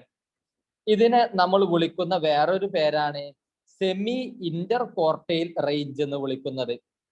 Semi Inter quartile range എന്നുള്ളത് ഇതിനെ നമ്മൾ ഡിഫൈൻ ചെയ്തിട്ടുള്ളത് it is the half distance between first quartile and second quartile എന്നാ പറയുന്നത്. നമ്മൾ ഇത് കാണാറുള്ളത് നമുക്കറിയാം, നമ്മൾ ക്വാർട്ടൈലുകൾ നമുക്ക് അറിയാം, നമ്മൾ ഡാറ്റനെ 4 ഈക്വൽ പാർട്ടാക്കിയിട്ട് മാറ്റുന്നതിനെയാണ് നമ്മൾ ക്വാർട്ടൈൽസ് എന്ന് വിളിക്കുന്നത്. അങ്ങനെയുള്ള 4 ഈക്വൽ പാർട്സിൽ ആദ്യത്തെ ക്വാർട്ടൈലും മൂന്നാമത്തെ ക്വാർട്ടൈലും തമ്മിലുള്ള ഡിഫറൻസ് കണ്ട് അതിന്റെ അരിത്മെറ്റിക് മീൻ അല്ലെങ്കിൽ അതിന്റെ ആവറേജ് അല്ലെങ്കിൽ അതിന്റെ ഹാഫ് നമ്മൾ കാണുന്നതാണ് എന്ത് എന്ന് വിളിക്കുന്നത്? ക്വാർട്ടൈൽ ഡീവിയേഷൻ എന്ന് വിളിക്കുന്നത്. ക്ലിയർ ആയോ? ക്ലിയർ ആയോ? അപ്പൊ ഇത് എന്ത് മാത്രമാണ് മെഷർ ചെയ്യുന്നത്? നമ്മുടെ ഡാറ്റയുടെ പകുതി അഥവാ നമ്മൾ പറഞ്ഞു 4 ക്വാർട്ടൈലാക്കി മാറ്റും എന്നുള്ളത്. അതിലെ സെൻട്രൽ ആയിട്ട് കിടക്കുന്ന നമ്മുടെ ഡാറ്റനെ നമ്മൾ എന്ത് ചെയ്യുന്നു? 4 ഈക്വൽ പാർട്ടാക്കി മാറ്റും. Q1, Q2, Q3, Q4 ആക്കി മാറ്റും. അങ്ങനെ ഈ ഒരു നടുക്കിലുള്ള ഈ ഒരു ഡാറ്റയിൽ എത്രത്തോളമാണ് വാല്യൂസ് ഡിസ്പേഴ്സ് ചെയ്ത് കിടക്കുന്നത് എന്ന് അറിയാനാണ് നമ്മൾ എന്ത് ഉപയോഗിക്കുന്നത്? ക്വാർട്ടൈലുകൾ നമ്മൾ ഉപയോഗിക്കുന്നത്. Okay okay okay. ഇനി അതുമായി ബന്ധപ്പെട്ടിട്ടുള്ള കുറച്ച് സാധനങ്ങൾ നമ്മൾ പറയുന്നു. ഇന്റർ ക്വാർട്ടൈൽ റേഞ്ച് Q3 - Q1-നെയാണ് നമ്മൾ ക്വാർട്ടൈൽ റേഞ്ച് അല്ലെങ്കിൽ മിഡ് സ്പ്രെഡ് എന്നൊക്കെ പറയുന്നത്. അപ്പൊ നമ്മൾ എന്തുകൊണ്ടാണ് നമ്മൾ ഇങ്ങനെ ഇത് എടുക്കുന്നത് എന്നുള്ളതൊക്കെ നമ്മൾ പിന്നീട് നമ്മൾ എന്ത് ചെയ്യും പറയും. കാരണം എന്തുകൊണ്ടാന്ന് ചോദിച്ചു കഴിഞ്ഞാൽ റേഞ്ചിന്റെ ഏറ്റവും വലിയ പ്രശ്നം എന്നുള്ളത് നമുക്കറിയാം, it is highly influenced by extreme values or outlier. Extreme വാല്യൂസിന് വേറൊരു പേരാണ് ഔട്ട്ലെയർ എന്നുള്ളത്. ഈ ഔട്ട്ലെയർ അല്ലെങ്കിൽ എക്സ്ട്രീം വാല്യൂസിൽ വളരെയധികം എന്ത് ചെയ്തിരിക്കുന്നു, ഇഫക്റ്റ് ചെയ്ത് കിടക്കുന്ന ഒരു സാധനമാണ് റേഞ്ച് എന്നുള്ളത്. ആ റേഞ്ചിന്റെ ആ പ്രശ്നം നമ്മൾ പരിഹരിക്കാൻ വേണ്ടിയിട്ടാണ് നമ്മൾ എന്തുപയോഗിക്കുന്നത്? റേഞ്ച് എടുക്കുന്നത്, ക്വാർട്ടൈൽ ഡീവിയേഷൻ നമ്മൾ എടുക്കുന്നത്. ഓക്കെ, അഥവാ നമ്മുടെ ഡാറ്റയുടെ പകുതികളിൽ എത്രത്തോളമാണ് ഡാറ്റകൾ വ്യതിചലിച്ചിരിക്കുന്നു എന്ന് നമ്മൾ മനസ്സിലാക്കാൻ. ക്ലിയർ?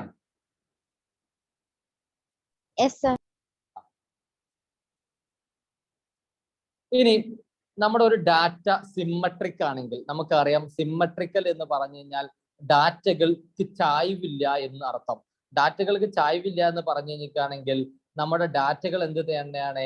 നമുക്ക് അരിത്മെറ്റിക് മീനിൽ നിന്ന് ഇങ്ങോട്ടുള്ള ഡിസ്റ്റൻസും സെയിം. അല്ലെങ്കിൽ എന്താണ്, നമ്മുടെ ഡാറ്റകൾ നമ്മുടെ അരിത്മെറ്റിക് മീൻ എന്ന് വിളിക്കുന്നത് ഡാറ്റയുടെ ഒത്ത സെൻട്രലാണ് എന്ന് പറയുന്നു. അപ്പൊ അങ്ങനെയാണെങ്കിൽ നമ്മുടെ ഒരു റിലേഷൻ നമ്മൾ ഇതിൽ പഠിക്കാറുണ്ട്. നമ്മൾ third quartile minus median is equal to median minus first quartile. Q3 minus median is equal to median minus Q1 എന്ന്. അഥവാ നമ്മുടെ ഡാറ്റകൾക്ക് നമുക്ക് അതായത് ഔട്ട്ലെയർ ഒന്നുമില്ല, നമ്മുടെ ഡാറ്റ സിമ്മട്രിക്കൽ ആണ്, ഒരേ ഒരു ചായ്വുമില്ലാത്ത ഡാറ്റകളാണെങ്കിൽ നമ്മൾ പറയാറുള്ളത് ഇങ്ങനെയാണെന്നാ പറയുന്നത്, മീഡിയനോട് കൂടിയിട്ട് പ്ലസ് ഓർ മൈനസ് എന്നുള്ള ഡാറ്റ ക്വാർട്ടൈൽ ഡീവിയേഷൻ നമ്മൾ കൂട്ടിക്കഴിഞ്ഞാൽ നമ്മുടെ ഡാറ്റയുടെ 50% വാല്യൂസും അതിൽ ഉൾക്കൊള്ളുന്നുണ്ടായിരിക്കും എന്ന് പറയും. ഒന്നും കൂടി പറയുന്നു, സിമ്മട്രിക്കൽ ആയി കഴിഞ്ഞാൽ, ഒരു ഡാറ്റ സിമ്മട്രിക്കൽ ആയി കഴിഞ്ഞാൽ അതിന്റെ നിങ്ങൾക്ക് ആ ഒരു സിമ്മട്രിക്കൽ എന്താ എന്നുള്ളത് ചിലപ്പോൾ അറിയുന്നുണ്ടാവില്ല. അപ്പൊ നമ്മൾ ഒരു സാധനം പറഞ്ഞു തരാം. സിമ്മട്രിക്കൽ ആയി കഴിഞ്ഞാൽ നമ്മുടെ അരിത്മെറ്റിക് മീനും മീഡിയനും മോഡും സെയിം ആയിരിക്കും. അതുകൊണ്ട് തന്നെ നമ്മുടെ ഫസ്റ്റ് ക്വാർട്ടയില്, സെക്കൻഡ് ക്വാർട്ടയില്, തേർഡ് ക്വാർട്ടയില്, ഇവിടെ ഫോർത്ത് ക്വാർട്ടയിൽ ഇവർ തമ്മിലുള്ള ഡിസ്റ്റൻസുകളൊക്കെ സെയിം ആയിരിക്കും ഉണ്ടാവുക. അതുകൊണ്ട് തന്നെ മീഡിയനിൽ നിന്ന് Q2 ദൂരവും മീഡിയനിൽ നിന്ന് Q3 ദൂരവും സെയിം ആയിരിക്കും നമ്മുടെ സിമ്മട്രിക് ഡിസ്ട്രിബ്യൂഷൻ ആണെങ്കിൽ. അതുകൊണ്ട് നമ്മൾ പറയും നമ്മുടെ മീഡിയനോട് കൂടിയിട്ട് ഒരു ക്വാർട്ടൈൽ ഡീവിയേഷൻ നമ്മൾ കണ്ടു കഴിഞ്ഞാൽ നമ്മുടെ ഡാറ്റയുടെ 50% വാല്യൂസും 50% ഡാറ്റകളും കോൺസെൻട്രേറ്റ് ചെയ്ത് കിടക്കുന്നുണ്ടാവുക ഒന്നാമത്തെ ക്വാർട്ടൈൽ, അതായത് പിന്നെ നമ്മുടെ ഈ ഒരു ഗ്യാപ്പിന്റെ ഇടയിലായിരിക്കും എന്നുള്ളത്. ഫസ്റ്റ് ക്വാർട്ടൈലിന്റെയും സെക്കൻഡ് ക്വാർട്ടൈലിന്റെയും തേർഡ് ക്വാർട്ടൈലിന്റെയും ഫസ്റ്റ് ക്വാർട്ടൈലിന്റെയും തേർഡ് ക്വാർട്ടൈലിന്റെയും ഇടയിലായിരിക്കും നമ്മുടെ ഡാറ്റയുടെ 50% കോൺസെൻട്രേറ്റ് ചെയ്ത് കിടക്കുക എന്നുള്ളത്. ഇത് നമ്മുടെ ഡാറ്റ നോർമൽ ഡിസ്ട്രിബ്യൂഷൻ ആണെങ്കിൽ വരുന്ന ഒരു പ്രോപ്പർട്ടിയാണ്. പറഞ്ഞത് ക്ലിയർ ആണോ? കൺഫ്യൂഷൻ വന്നോ? ഒന്നും കൂടി പറയണോ? ക്ലിയർ ആണ്. ഇനി നമ്മുടെ ഡാറ്റകൾ നോക്കൂ നിങ്ങള്. ഡാറ്റകൾക്ക് ചായ്വ് ഉണ്ടെങ്കിൽ, സിമ്മട്രി അല്ലെങ്കിൽ നെഗറ്റീവ്ലി സ്ക്യൂഡും പോസിറ്റീവ്ലി സ്ക്യൂഡും ഒക്കെ ആണെങ്കിൽ നമ്മുടെ മീഡിയനും മോഡും സംഗതികളൊക്കെ നമ്മൾ ആ ഒരു ചാപ്റ്റർ പഠിക്കുന്ന സമയത്ത് നമ്മൾ കാണും. എന്താണ് മോഡ്, മീഡിയൻ, മീൻ, അതേപോലെ തന്നെ മോഡ്, മീഡിയൻ, മീൻ. ഇങ്ങനെയാണ് നമ്മുടെ ഡിസ്ട്രിബ്യൂഷൻ സ്ക്യൂഡ് ആണെങ്കിൽ, പോസിറ്റീവ്ലി സ്ക്യൂഡും നെഗറ്റീവ്ലി സ്ക്യൂഡൊക്കെ ആണെങ്കിൽ ഉണ്ടാവാറുള്ളത്. ഇത് നമ്മൾ കാണും നമ്മുടെ ക്ലാസ്സിൽ എന്താണ് എങ്ങനെയാണ് വരുന്നത് എന്നുള്ളത്. അങ്ങനെ വരുന്ന സമയത്ത് നമ്മുടെ ഡാറ്റകളുടെ നമ്മുടെ ക്വാർട്ടൈലുകൾ തമ്മിലുള്ള ഫസ്റ്റ് ക്വാർട്ടൈലും സെക്കൻഡ് ക്വാർട്ടൈലും തേർഡ് ക്വാർട്ടൈലും ഫോർത്ത് ക്വാർട്ടൈലും തമ്മിലുള്ള ഡിസ്റ്റൻസുകൾ ഒരിക്കലും എന്താകണമെന്നില്ല, സെയിം ആകണമെന്ന് നിർബന്ധമില്ല. സെയിം ആകണമെന്ന് നിർബന്ധമില്ല. Okay okay okay sir. അപ്പൊ ഞാൻ ഇത് സാന്ദർഭികമായിട്ട് എന്ത് ചെയ്തു പറഞ്ഞു എന്ന് മാത്രമേ ഉള്ളൂ. ഈ ക്വാർട്ടൈൽ നമുക്ക് ഇതിന്റെ ഒരു പ്രോപ്പർട്ടി നമുക്ക് പഠിക്കാനുണ്ട്.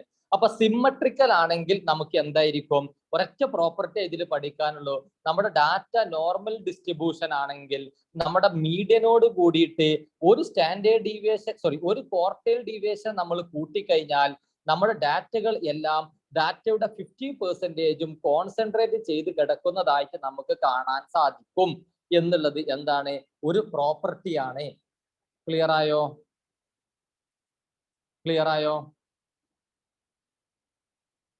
Yes sir. Clear sir.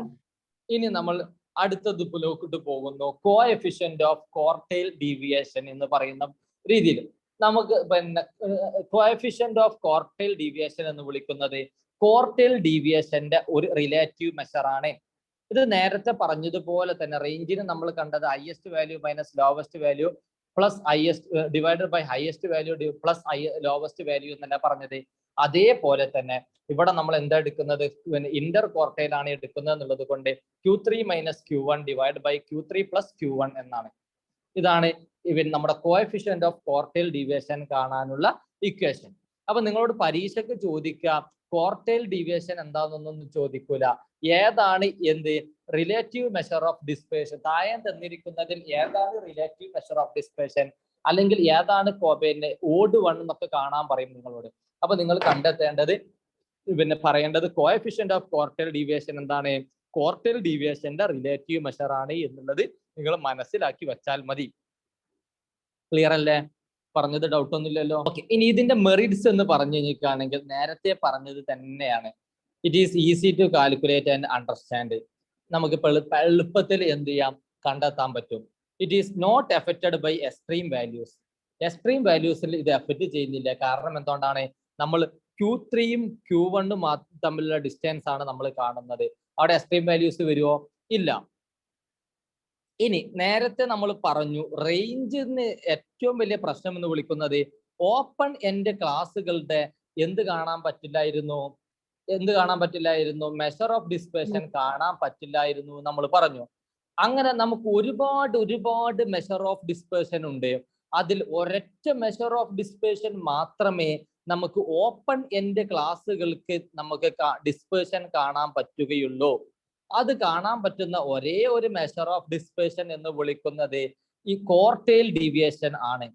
കാരണം എന്താന്ന് ചോദിച്ചു കഴിഞ്ഞാൽ ഇവിടെ നമ്മൾ കാണുന്നത് ഇന്റർ ക്വാർട്ടൈലുകൾക്കിടയിലുള്ള ഡിസ്പേർഷൻ ആണ്. അതുകൊണ്ട് നമുക്ക് എന്തുണ്ട്, ഓപ്പൺ എൻഡ് ക്ലാസ് ആണെങ്കിലും ക്ലോസ്ഡ് എൻഡ് ക്ലാസ് ആണെങ്കിലും നമുക്ക് എന്ത് കാണാം, ഡിസ്പേർഷൻ കാണാം. അപ്പം പരീക്ഷയ്ക്ക് ചോദിക്കും വിച്ച് ഈസ് ഒരുപാട് മെഷർ ഓഫ് ഡിസ്പേർഷൻ തരും, റേഞ്ച് നൽകും, ക്വാർട്ടൈൽ ഡീവിയേഷൻ നൽകും, മീൻ ഡീവിയേഷൻ നൽകും, സ്റ്റാൻഡേർഡ് ഡീവിയേഷൻ ഒക്കെ നൽകും. എന്നിട്ട് നിങ്ങളോട് ചോദിക്കും which measure of dispersion can be used to find out the open end class room എന്ന് ചോദിക്കും. അപ്പോൾ ഏതായിരിക്കും ഉത്തരം ഉണ്ടാവുക? Quartile deviation. എന്തുകൊണ്ടാണ് ക്വാർട്ടൈൽ ഡീവിയേഷൻ കാണുന്നത്? ഇത് സെൻട്രലുള്ള ഒരു 50% ഡിസ്പേർഷൻ ആണ് കാണുന്നത്. അതുകൊണ്ടാണ് ഇത് പിന്നെ ഓപ്പൺ എൻഡ് ക്ലാസ്സുകൾക്കും നമുക്ക് എന്ത് കാണാൻ പറ്റുന്നത്, മെഷർ ഓഫ് ഡിസ്പേർഷൻ കാണാൻ പറ്റുന്നത്. ക്ലിയർ അല്ലേ? അടുത്തത് ഇതിന്റെ ഡീമെറിറ്റ്സ് നമ്മൾ നോക്കിക്കഴിഞ്ഞാൽ ഇത് എല്ലാ വാല്യൂസിനെയും എന്ത് ചെയ്തിട്ടല്ല കിടക്കുന്നത്, കൺസിഡർ ചെയ്യുന്നില്ല. എന്തുകൊണ്ടാ ചോദിച്ചു കഴിഞ്ഞാൽ ഇത് ആദ്യത്തെ 25%-നെയും അവസാനത്തെ 25% ഡാറ്റിനെയും ഇത് എക്സ്ക്ലൂഡ് ചെയ്യുന്നുണ്ട്, ഇല്ലേ? അതുകൊണ്ട് ഇത് എല്ലാവരെയും ഇഫക്റ്റ് എല്ലാവരെയും പരിഗണിക്കുന്നുണ്ട് എന്ന് പറയാൻ പറ്റുമോ നമുക്ക്? അതേപോലെ തന്നെ നേരത്തെ നമ്മൾ പറഞ്ഞ പോലെ സാമ്പിൾ ടു സാമ്പിൾ എന്ത് പറയും, മാറ്റം വരും, നമ്മുടെ ക്വാർട്ടൈൽ ഡീവിയേഷനും മാറ്റം വരും. ഇനി നമ്മൾ പറഞ്ഞു ഇത് എന്തുകൊണ്ടല്ല, it is not suitable for further mathematical treatment because it is not based on all observation. എല്ലാ ഒബ്സർവേഷനെയും ബേസ് ചെയ്തുകൊണ്ടല്ല എന്നുള്ളത് കൊണ്ട് ഇത് എന്ത് നമ്മൾ ഉപയോഗിക്കൂല, നമ്മുടെ പിന്നെ ഫർദർ ആയിട്ടുള്ള മാത്തമാറ്റിക്കൽ ട്രീറ്റ്മെന്റിലോട്ട് നമ്മൾ ഉപയോഗിക്കുന്നില്ല. ഇത്രയും ഓക്കെ ആണോ നിങ്ങൾക്ക്? ഇനി നമ്മൾ എന്തിലോട്ട് കാണുന്നു, യഥാർത്ഥ മെഷർ ഓഫ് ഡിസ്പേർഷനിലോട്ട് നമ്മൾ പോകുന്നു. നമ്മൾ പറഞ്ഞു യഥാർത്ഥത്തിൽ മെഷർ ഓഫ് ഡിസ്പേർഷൻ എന്താ പറയുന്നത്, നമ്മുടെ സെൻട്രൽ വാല്യൂസിൽ നിന്ന് ഓൺ ആൻ ആവറേജ് ഏകദേശം എത്രത്തോളമാണ് നമ്മുടെ വാല്യൂസ് ഡിസ്പേഴ്സ് ചെയ്ത് കിടക്കുന്നത് എന്നല്ലേ നമുക്ക് ആ മെഷർ ഓഫ് ഡിസ്പേർഷൻ പറഞ്ഞു തരുന്നത്. ആ ഒരു അർത്ഥത്തിലുള്ള മെഷർ ഓഫ് ഡിസ്പേർഷൻ ആണ് എന്തെന്ന് വിളിക്കുന്നത്, ആവറേജ് ഡീവിയേഷൻ മെഷേഴ്സ് എന്ന് വിളിക്കുന്നത്. നേരത്തെ നമ്മൾ നേരത്തെ പറഞ്ഞിട്ടോ, ഞാൻ മെഷർ ഓഫ് ഡിസ്പേർഷനെ ഞാൻ രണ്ടാക്കി ക്ലാസിഫൈ ചെയ്തു, ഒന്ന് മാത്തമാറ്റിക്കലും രണ്ട് ഗ്രാഫിക്കലും. മാത്തമാറ്റിക്കൽ തന്നെ നമ്മൾ രണ്ടെണ്ണമാക്കി, പൊസിഷണലും ആവറേജ് ഡീവിയേഷൻ മെത്തേഡും. ഇതിൽ ആവറേജ് ഡീവിയേഷനെ കുറിച്ചിട്ടാണ് നമ്മൾ പറയുന്നത്. യഥാർത്ഥ മെഷർ ഓഫ് ഡിസ്പേർഷൻ എന്ന് വിളിക്കുന്നത് ആരാണ്, ആവറേജ് ഡീവിയേഷൻ മെഷേഴ്സ് ആണ്. ക്ലിയർ ആയോ? എന്തുകൊണ്ടാ ചോദിച്ചു കഴിഞ്ഞാൽ ഇത് മാത്രമാണ് നമ്മുടെ സെൻട്രൽ വാല്യൂസിൽ നിന്ന് ആവറേജ് ആയിട്ട് ഏകദേശം ഓരോ ഡാറ്റ സെറ്റുകളും എത്രത്തോളം വ്യതിചലിച്ചു നിൽക്കുന്നു എന്ന് പറഞ്ഞു തരുന്നത്. ക്ലിയർ അല്ലേ? ഇത്രയും പറഞ്ഞത് ക്ലിയർ ആണോ? അങ്ങനെ നമുക്ക് ആവറേജ് ഡീവിയേഷൻ മെഷേഴ്സ് രണ്ടെണ്ണമാണുള്ളത്. ഒന്നാണ് മീൻ ഡീവിയേഷനും രണ്ടാമത്തത് സ്റ്റാൻഡേർഡ് ഡീവിയേഷനും. മീൻ ഡീവിയേഷൻ എന്ന് പറയുമ്പോൾ നിങ്ങൾ മനസ്സിലാക്കേണ്ടത് എല്ലാ സെൻട്രൽ വാല്യൂസും ഇതിൽ പെട്ടിരിക്കും. നമുക്ക് മീൻ ഉപയോഗിക്കാം, അരിത്മെറ്റിക് മീൻ ഉപയോഗിക്കാം, മീഡിയൻ ഉപയോഗിക്കാം, മോഡ് ഉപയോഗിക്കാം. ഓക്കെ, എല്ലതും എന്തിൽ പെടും, മീൻ ഡീവിയേഷനിൽ പെടും. നമുക്ക് ഏത് സെൻട്രൽ വാല്യൂ എടുത്താണ്ടും നമുക്ക് എന്ത് കാണാം, മീൻ ഡീവിയേഷൻ കാണാം. നമ്മൾ ഒരിക്കലും മനസ്സിലാക്കി വെക്കരുത് അരിത്മെറ്റിക് മീനിൽ നിന്ന് മാത്രം കാണുന്ന ഡീവിയേഷൻ ആണ് മീൻ ഡീവിയേഷൻ എന്നുള്ളത്. ഈ മീൻ ഡീവിയേഷൻ നമ്മൾ എടുക്കാൻ കാരണം എന്താന്നുള്ളത് അടുത്ത പേരിൽ എന്തുകൊണ്ട് മീൻ ഡീവിയേഷൻ പറയുന്നു എന്നുള്ളത് അടുത്ത സ്ലൈഡിൽ നമ്മൾ പറയുന്നു. മീൻ ഡീവിയേഷൻ നമ്മൾ കാണുന്നത്, നമ്മൾ പറഞ്ഞു നമ്മുടെ ഡാറ്റ സെറ്റിന്റെ ഇതിൽ ഡാറ്റ നോക്കൂ നിങ്ങൾ. ഞാൻ എന്ത് ചെയ്യുന്നു, ഒരു ഡാറ്റ സെറ്റുകൾ പറയാണ്. ഒരു എക്സ് എന്നെടുത്തു, 1 2 3 4 5 എന്നെടുത്തു. ഇതിന്റെ അരിത്മെറ്റിക് മീൻ ഞാൻ കണ്ടു. അരിത്മെറ്റിക് മീൻ എന്ന് പറഞ്ഞു കഴിഞ്ഞാൽ sigma x divided by n ആണ്. എൻ എന്ന് പറഞ്ഞു കഴിഞ്ഞാൽ നമ്പർ ഓഫ് ഐറ്റംസ് ആണ്. ഇവിടെ നമ്പർ ഓഫ് ഐറ്റംസ് 5 എണ്ണമാണുള്ളത്. ഇനി ഇതിന്റെ സമ്മ് സിഗ്മ എക്സ് പറഞ്ഞാൽ സമ്മാണ്. ഇത് കണ്ടു കഴിഞ്ഞാൽ നമുക്ക് 15 എന്ന് കിട്ടും. 15 ഹരിക്കണം 5 നമ്മൾ കണ്ടു കഴിഞ്ഞാൽ 3 ആണ് അല്ലെ? ഇത്രയും ഡൗട്ട് ഉണ്ടോ നിങ്ങൾക്ക്? ഡൗട്ട് ഉണ്ടോ? ഇതിന്റെ 3. ഇനി നമ്മൾ 3 നമുക്ക് കിട്ടി. ഇതാണ് ഇതിന്റെ അരിത്മെറ്റിക് മീൻ എന്ന് വിളിക്കുന്നത്. 3 ആണ് എന്തെന്ന് വിളിക്കുന്നത്? അരിത്മെറ്റിക് മീൻ എന്ന് വിളിക്കുന്നത്. നമ്മൾ മെഷർ ഓഫ് ഡിസ്പേഴ്സണിൽ നമ്മൾ കാണുക എന്താണ്? ആ ഏകദേശം മീനിൽ നിന്ന് ഓരോ വാല്യൂസും എത്രത്തോളമാണ് ഡിസ്പേഴ്സ് ചെയ്ത് കിടക്കുന്നത് എന്നുള്ളതാണ്. അങ്ങനെ നമ്മൾ കാണുമ്പോൾ നമ്മൾ എടുക്കുക എന്താണ് എടുക്കുക? നമ്മുടെ എക്സിൽ നിന്ന് നമ്മൾ ഡീവിയേഷൻ നമ്മൾ കാണും. എക്സ് മൈനസ് എക്സ് ബാർ നമ്മൾ കണ്ടു നോക്കാം എന്താ നമുക്ക് കിട്ടുക എന്നുള്ളത് നോക്കാം. അപ്പൊ എക്സ് മൈനസ് എക്സ് ബാർ 1 കുറക്കണം 3 ദാറ്റ് ഈസ് ഈക്വൽ ടു -2. 2 കുറക്കണം 3 2 കുറക്കണം 3 ദാറ്റ് ഈസ് ഈക്വൽ ടു -1. 3 കുറക്കണം 3 ദാറ്റ് ഈസ് ഈക്വൽ ടു 0. 4 കുറക്കണം 3 ദാറ്റ് ഈസ് ഈക്വൽ ടു 1. 5 കുറക്കണം 3 ദാറ്റ് ഈസ് ഈക്വൽ ടു 2. ഇതിന്റെ സമ്മ് നമ്മൾ കണ്ടു. Sigma x minus x bar നമ്മൾ കണ്ടു. അപ്പൊ നമുക്ക് എത്രയാ കിട്ടുക? 0 കിട്ടുക അല്ലേ? 0 അല്ലേ നമുക്ക് കിട്ടുക? അതെ. അങ്ങനെ നമ്മൾ 0 നമുക്ക് കിട്ടി. അങ്ങനെ 0 ഡിവൈഡഡ് ബൈ നമ്മൾ എന്ത് കാണുന്നു? ഇതിന്റെ നമ്പർ ഓഫ് ഒബ്സർവേഷൻ നമ്മൾ കണ്ടു കഴിഞ്ഞാൽ നമുക്ക് വാല്യൂ കിട്ടുക. മെഷർ ഓഫ് ഡിസ്പേർഷൻ നമുക്ക് കിട്ടുക എന്ത് തന്നെയാണ്? 0 തന്നെയാണ് കിട്ടുക. അങ്ങനെയാണെങ്കിൽ നമുക്ക് യഥാർത്ഥത്തിൽ നമ്മൾ എന്ത് ചെയ്യുന്നു? ഒരു മെഷർ ഓഫ് ഡിസ്പേർഷന് നമ്മൾ എന്ത് ചെയ്യുന്നു? യഥാർത്ഥ വാല്യൂവിൽ നിന്ന് നമ്മൾ കണ്ടു കഴിഞ്ഞാൽ നമുക്ക് കിട്ടുമായിരുന്നോ? ഇല്ല. അപ്പൊ ഇങ്ങനെ ഒരു പ്രോപ്പർട്ടി ഉണ്ട്. അരിത്മെറ്റിക് മീനിന്റെ ഒരു പ്രോപ്പർട്ടിയാണ് sigma x minus x bar is equal to 0 എന്നുള്ളത്. That means sum of deviation from the arithmetic mean is 0 എന്ന് പറയുന്നുണ്ട്. അങ്ങനെ ഒരു പ്രശ്നമുള്ളത് കൊണ്ട് നമുക്ക് നമ്മുടെ അരിത്മെറ്റിക് മീനിൽ നിന്ന് നമ്മൾ എന്ത് കാണുന്നു? ഡീവിയേഷൻ കണ്ടിട്ട് അതിന്റെ ഒരു ആവറേജ് എടുത്തു കഴിഞ്ഞാൽ നമുക്ക് എന്ത് കിട്ടൂല? നമുക്ക് 0 ആയിട്ടായിരിക്കും നമുക്ക് കിട്ടുക. അങ്ങനെ നമുക്ക് കിട്ടിക്കഴിഞ്ഞാൽ നമുക്കൊരു യഥാർത്ഥ മെഷർ ഓഫ് ഡിസ്പേർഷൻ നമുക്ക് കാണാൻ പറ്റൂല എന്നുള്ളത് കൊണ്ട്, കാരണം 0 വരും എന്നുള്ളത് കൊണ്ട് നമ്മൾ എന്ത് ചെയ്യണം? ഡാറ്റനെ 2 രീതിയിൽ നമുക്ക് മാറ്റണം. ഒന്നെങ്കിൽ എക്സ് മൈനസ് എക്സ് ബാറിന്റെ നമുക്ക് എന്ത് കിട്ടണം? ഇതിന്റെ വാല്യൂസ് നമുക്ക് പോസിറ്റീവ് ആക്കി എടുക്കണമെങ്കിൽ ഒന്നെങ്കിൽ നമ്മൾ മോഡുലസ് എടുക്കണം, അല്ലെങ്കിൽ നമ്മൾ എന്ത് എടുക്കണം? നമ്മൾ എക്സ് മൈനസ് എക്സ് ബാറിനെ നമ്മൾ സ്ക്വയർ ചെയ്യണം. ഈ 2 രീതിയിൽ ചെയ്താൽ മാത്രമേ നമുക്ക് എന്ത് കിട്ടുള്ളൂ? എന്ത് ചെയ്യാൻ പറ്റുള്ളൂ? നമുക്ക് ആവറേജ് അല്ലെങ്കിൽ അരിത്മെറ്റിക് മീനിൽ ആവറേജ് മെഷർ ഓഫ് ഡിസ്പേർഷൻ കാണാൻ പറ്റൂ. ക്ലിയർ ആയോ? നിങ്ങൾക്ക് പറഞ്ഞത് ക്ലിയർ ആയോ? അങ്ങനെ നമുക്ക് നമുക്ക് 2 രീതിയിലാണ് നമുക്ക് മെഷർ ഓഫ് ഡിസ്പേർഷൻ കാണാൻ പറ്റുക. അങ്ങനെ നമ്മൾ എന്ത് ചെയ്യുന്നു? മോഡുലസിൽ എടുത്തിട്ട് അല്ലെങ്കിൽ അബ്സല്യൂട്ട് ടേംസിൽ അല്ലെങ്കിൽ നമ്മൾ സിംബൽസ് നമ്മൾ ഇഗ്നോർ ചെയ്തിട്ട് നമ്മൾ എന്ത് ചെയ്യുന്നു? മീൻ ഡീവിയേഷൻ നമ്മൾ ഒരു ആവറേജ് മെഷർ ഓഫ് ഡിസ്പേർഷൻ കാണുകയാണെങ്കിൽ അങ്ങനെ കാണുന്നതിനെയാണ് നമ്മൾ എന്ത് വിളിക്കുന്നത്? മീൻ ഡീവിയേഷൻ എന്ന് വിളിക്കുന്നത്. നമ്മൾ എന്ത് കാണുന്നു? നമ്മുടെ ഒബ്സർവേഷനിൽ നിന്ന് നമ്മുടെ അരിത്മെറ്റിക് മീനിന്റെ എന്ത് കാണുന്നു? ഒരു ഡിസ്റ്റൻസ് നമ്മൾ കാണുന്നു, എന്നിട്ട് അതിന്റെ മോഡുലസ് നമ്മൾ എടുക്കുന്നു, എന്നിട്ട് നമ്മൾ അതിന്റെ ഒരു അരിത്മെറ്റിക് മീൻ എടുക്കുന്നു. അങ്ങനെ നമ്മൾ കണ്ടു കഴിഞ്ഞാൽ നമുക്ക് കിട്ടുക ഇതിന്റെ വാല്യൂസ് മോഡുലസ് എടുത്തിട്ടുണ്ടെങ്കിൽ 2 1 1 2 എന്ന് വരും. ദാറ്റ് മീൻസ് എത്ര ഉണ്ടാവുക? 6 എന്ന് വരും. 6 ഡിവൈഡഡ് ബൈ 3 എന്ന് പറഞ്ഞു കഴിഞ്ഞാൽ എത്രയുണ്ടാവും? 6 ഡിവൈഡ് ബൈ 5 എന്ന് പറഞ്ഞു കഴിഞ്ഞാൽ 1.2 എന്നായിരിക്കും നമുക്ക് കിട്ടുക. അതിന്റെ അർത്ഥം എന്താ എന്ന് പറഞ്ഞു കഴിഞ്ഞാൽ ഏകദേശം 3 എന്ന് വിളിക്കുന്ന അരിത്മെറ്റിക് മീനിന്റെ കൂടെ 1.2 വലതുവശത്തോട്ടും 3.3 കുറച്ചിട്ട് 1.2 എന്ന് വിളിക്കുന്ന ഒരു ഒബ്സർവേഷൻ കുറച്ചു കഴിഞ്ഞ് കഴിഞ്ഞാൽ ഏകദേശം എല്ലാ വാല്യൂസും ഇതിന്റെ ഇടയിലാണ് എന്ത് ചെയ്തിട്ടുള്ളത്, ഫാള് ചെയ്ത് കിടക്കുന്നത് എന്നാണ് പറഞ്ഞു തരുന്നത്. ക്ലിയർ ആയോ?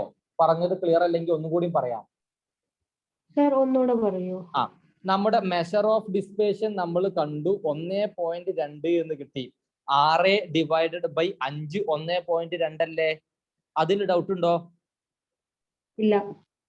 അങ്ങനെ 1.2. ഇനി നമ്മൾ പറയാൻ പോകുന്നത് നമ്മുടെ എന്താണ്, മെഷർ ഓഫ് ഡിസ്പേഷൻ ആണ്.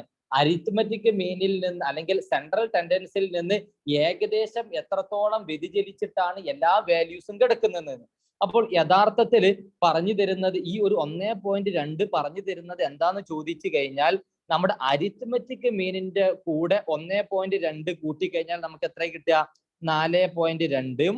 അതേപോലെ തന്നെ അരിത്മെറ്റിക് മീനിൽ നിന്ന് നമ്മൾ 1.2 കുറച്ചു കഴിഞ്ഞാൽ നമുക്ക് എത്ര കിട്ടുക? 1.8 എന്നും കിട്ടും അല്ലെ? 1.8 എന്നും കിട്ടും. ക്ലിയർ ആയോ? ഈ 1.8ന്റെയും 4.2ന്റെയും ഇടയിലാണ് നമ്മുടെ ഡാറ്റകൾ കൂടുതലായിട്ടും സ്പ്രെഡ് ചെയ്ത് കിടക്കുന്നത് എന്നാണ് ആര് നമുക്ക് പറഞ്ഞു തരുന്നത്? മീൻ ഡീവിയേഷൻ നമുക്ക് പറഞ്ഞു തരുന്നത്. ഓക്കെ, ക്ലിയർ ആയോ? ഇപ്പം ക്ലിയർ ആയോ? ഓക്കെ. അപ്പം യഥാർത്ഥത്തിൽ എന്താ ഈ ഒരു ഡിസ്പേർഷൻ പറഞ്ഞു തരിക എന്ന് പറഞ്ഞു കഴിഞ്ഞിരിക്കുകയാണെങ്കിൽ, നമ്മുടെ സെൻട്രൽ വാല്യൂസിനോട് കൂടെ ഒരു ബാൻഡ് വിഡ്ത്ത് പറഞ്ഞു തരികയാണ്. നമ്മുടെ വാല്യൂസ് ഒക്കെ ഏകദേശം പിന്നെ എത്ര മുകളിലോട്ടും എത്ര താഴോട്ടുമാണ് എന്ത് ചെയ്തിട്ടുള്ളത്, ഡിസ്പേഴ്സ് ചെയ്ത് കിടക്കുന്നത് എന്നുള്ള ഒരു ബാൻഡ് വിഡ്ത്ത് മാത്രമാണ് ആര് പറഞ്ഞു തരുന്നത്? നമ്മുടെ മീൻ നമ്മുടെ മൊത്തത്തിലുള്ള മെഷർ ഓഫ് ഡിസ്പേർഷൻ പറഞ്ഞു തരുന്നത്. ക്ലിയർ? Clear sir. ഇനി മീൻ ഡീവിയേഷനെ ഞാൻ നേരത്തെ നിങ്ങളോട് പറഞ്ഞു, നമുക്ക് ആരിൽ നിന്നൊക്കെ കാണാം? അരിത്മെറ്റിക് മീനിൽ നിന്ന് കാണാം, മീഡിയനിൽ നിന്ന് കാണാം, മോഡിൽ നിന്നും കാണാം എന്ന് നമ്മൾ പറഞ്ഞു. അങ്ങനെ നമ്മൾ അരിത്മെറ്റിക് മീനിൽ നിന്ന് കാണുമ്പോൾ മീൻ ഡീവിയേഷൻ ഫ്രം അരിത്മെറ്റിക് മീൻ എന്ന് പറയും. നമ്മൾ മീഡിയനിൽ നിന്നാണ് കാണുന്നതെന്നുണ്ടെങ്കിൽ നമ്മൾ പറയും മീൻ ഡീവിയേഷൻ ഫ്രം മീഡിയൻ എന്ന്. പിന്നെ നമ്മൾ മോഡിൽ നിന്നാണ് കാണുന്നത് എന്നുണ്ടെങ്കിൽ നമ്മൾ പറയും മീൻ ഡീവിയേഷൻ ഫ്രം മോഡ് എന്ന്. ഓരോന്ന് കാണുമ്പോൾ നമ്മൾ ഡീവിയേഷൻ എടുക്കാൻ വേണ്ടിയിട്ട് എന്തെടുക്കണം? ആ ഒരു വാല്യൂസ് ആയിരിക്കണം എടുക്കേണ്ടത്. ഓക്കെ, ഓക്കെ, ക്ലിയർ ആണോ? ഇനി അരിത്മെറ്റിക് മീന്, അതേപോലെ മോഡ്, മീൻ ഡീവിയേഷൻ ഒക്കെ നമ്മൾ മീഡിയൻ ഒക്കെ നമ്മൾ പഠിക്കുമ്പോൾ പ്രോപ്പർട്ടികൾ നമ്മൾ കണ്ടിട്ടുണ്ടാകും. അതിൽ ഒരു പ്രോപ്പർട്ടിയാണ് നമ്മൾ അബ്സല്യൂട്ട് ഒരു ഒബ്സർവേഷന്റെ അബ്സല്യൂട്ട് ഡീവിയേഷൻ നമ്മൾ കണ്ടു. അങ്ങനെ അബ്സല്യൂട്ട് ഡീവിയേഷൻ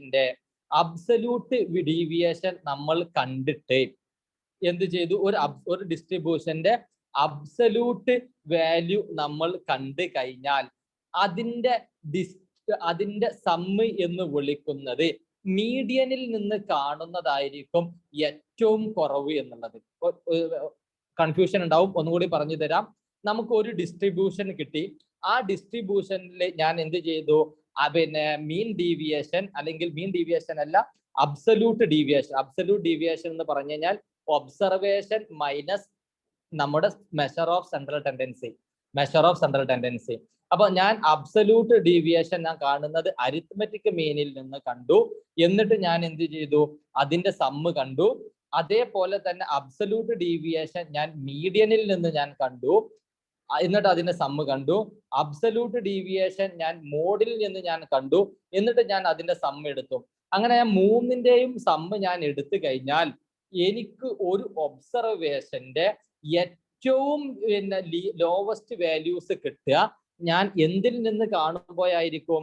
മീഡിയനിൽ നിന്ന് കാണുമ്പോഴായിരിക്കും എന്ന് പറയപ്പെടുന്നു.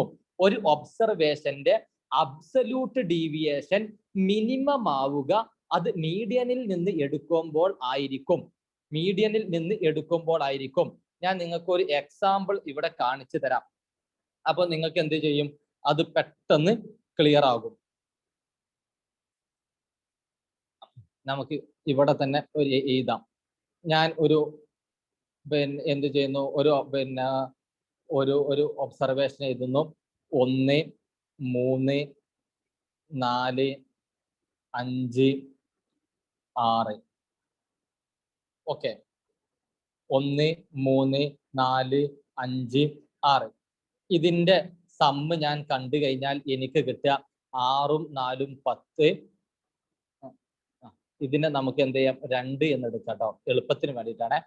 6ഉം 5ഉം 11, 11ഉം 4ഉം എത്ര ഉണ്ടാവുക, 15, 15ഉം 5ഉം 20. ഓക്കെ, ഇതിന്റെ സിഗ്മ എക്സ് 20 ആണ്.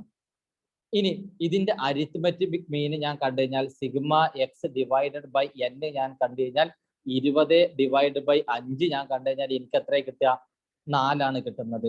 ഡൗട്ട് ഉണ്ടോ? No sir. ഇതിന്റെ ഞാൻ അബ്സല്യൂട്ട് ഡീവിയേഷൻ കാണുന്നു, എക്സ് മൈനസ് എക്സ് ബാർ ഞാൻ കാണുന്നു. അങ്ങനെ ഞാൻ കാണുന്ന സമയത്ത് 2 കുറക്കണം 4 എത്ര ഉണ്ടാവുക, -2 ആയിരിക്കും ഉണ്ടാവുക. ഇതിന്റെ മോഡുലസ് വാല്യൂ നമ്മൾ കണ്ടു കഴിഞ്ഞാൽ +2.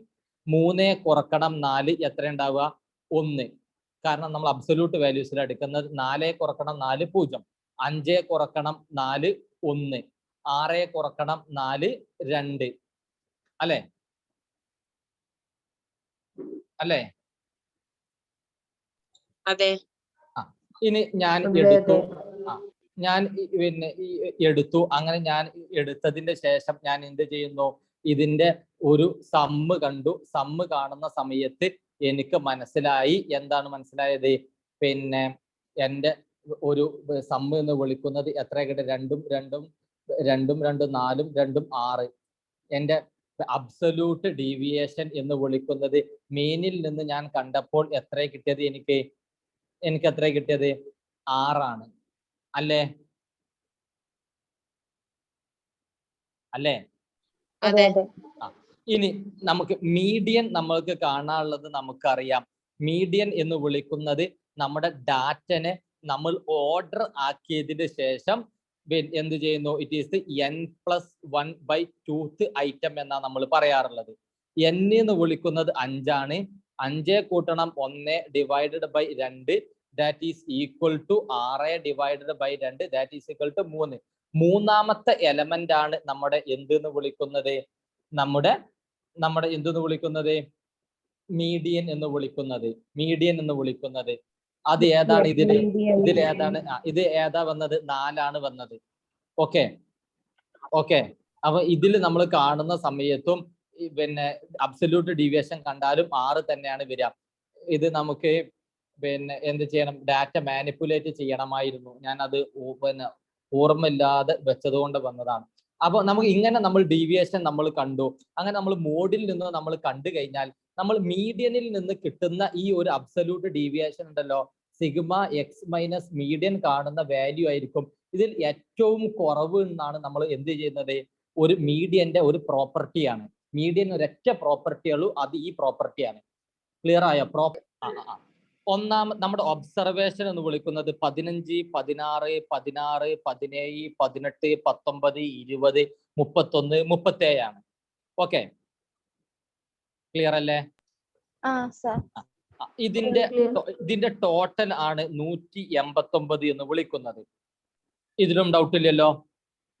ഇല്ല. ഞാൻ അതിൽ നിന്ന് ഞാൻ എന്ത് ചെയ്യുന്നു, എന്റെ അബ്സല്യൂട്ട് ഡീവിയേഷൻ ഞാൻ എന്ത് ചെയ്യുന്നു, യഥാർത്ഥ ഡീവിയേഷൻ കാണുന്നു. From X minus x bar ഞാൻ കാണുന്നു. എക്സ് മൈനസ് എക്സ് ബാർ ഞാൻ കാണുമ്പോൾ എനിക്ക് എക്സ് ബാർ ഞാൻ കാണുന്ന സമയത്ത് എനിക്ക് കിട്ടുക 21 ആണ്. കാരണം എന്റെ നമ്പർ ഓഫ് ഒബ്സർവേഷൻ 1, 2, 3, 4, 5, 6, 7, 8, 9 ആണ്. 189 ഡിവൈഡഡ് ബൈ 9 ഞാൻ കണ്ടു കഴിഞ്ഞാൽ എനിക്ക് കിട്ടുക 21 എന്നായിരിക്കും. ഓക്കെ അല്ലേ? അങ്ങനെ ഞാൻ ഒബ്സർവേഷൻ കണ്ടു. അതിൽ നിന്ന് ഞാൻ എന്ത് ചെയ്തു, എക്സ് മൈനസ് എന്റെ 21 എന്ന് വിളിക്കുന്ന എന്റെ അരിത്മെറ്റിക് മീനിന്റെ ആ ഒരു ഒബ്സർവേഷൻ കണ്ടു. എന്നതിന് ശേഷം ഞാൻ അത് സമ്മ് ചെയ്താൽ sigma x minus x bar ഞാൻ കണ്ടു കഴിഞ്ഞാൽ എനിക്ക് എത്ര കിട്ടുക, 0 ആണ് കിട്ടുക. ക്ലിയർ? ഓക്കെ. ഞാൻ ആ ഒരു പ്രശ്നം ഒഴിവാക്കാൻ വേണ്ടിയിട്ടാണല്ലോ നമ്മൾ അബ്സല്യൂട്ട് ഡീവിയേഷൻ കാണുന്നത്, അല്ലെ? അല്ലെ? അപ്പൊ ഞാൻ എന്ത് ചെയ്തു?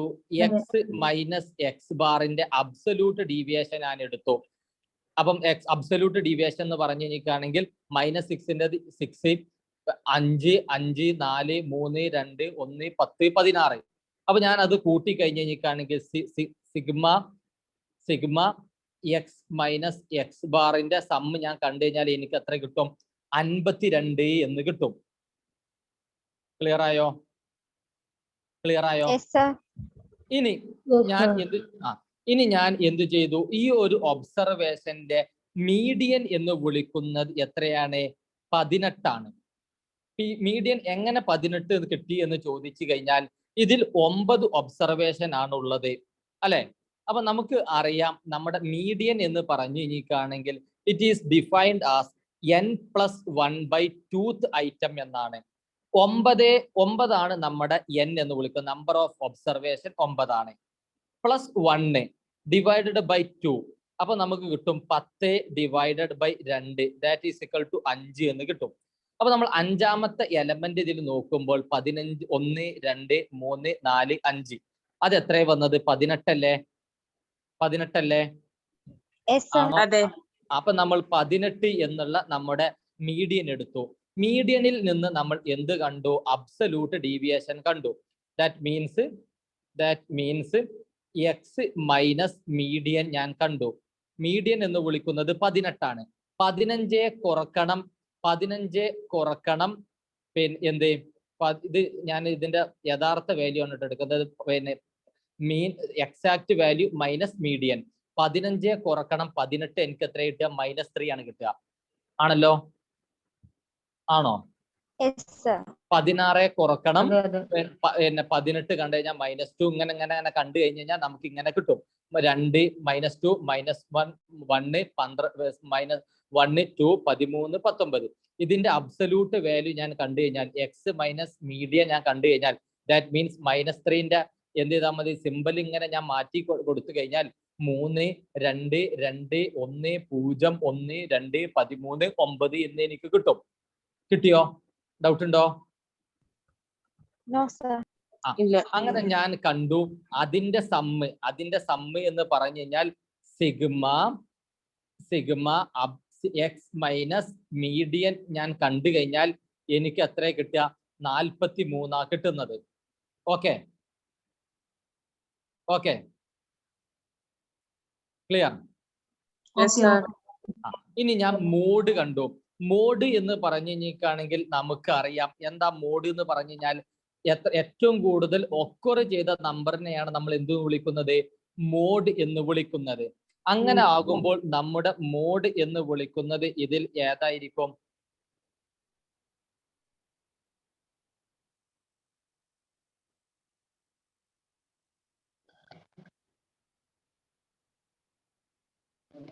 ഇതില് നമ്മുടെ യഥാർത്ഥത്തിൽ 16 ആയിരുന്നു വരേണ്ടിയിരുന്നത്.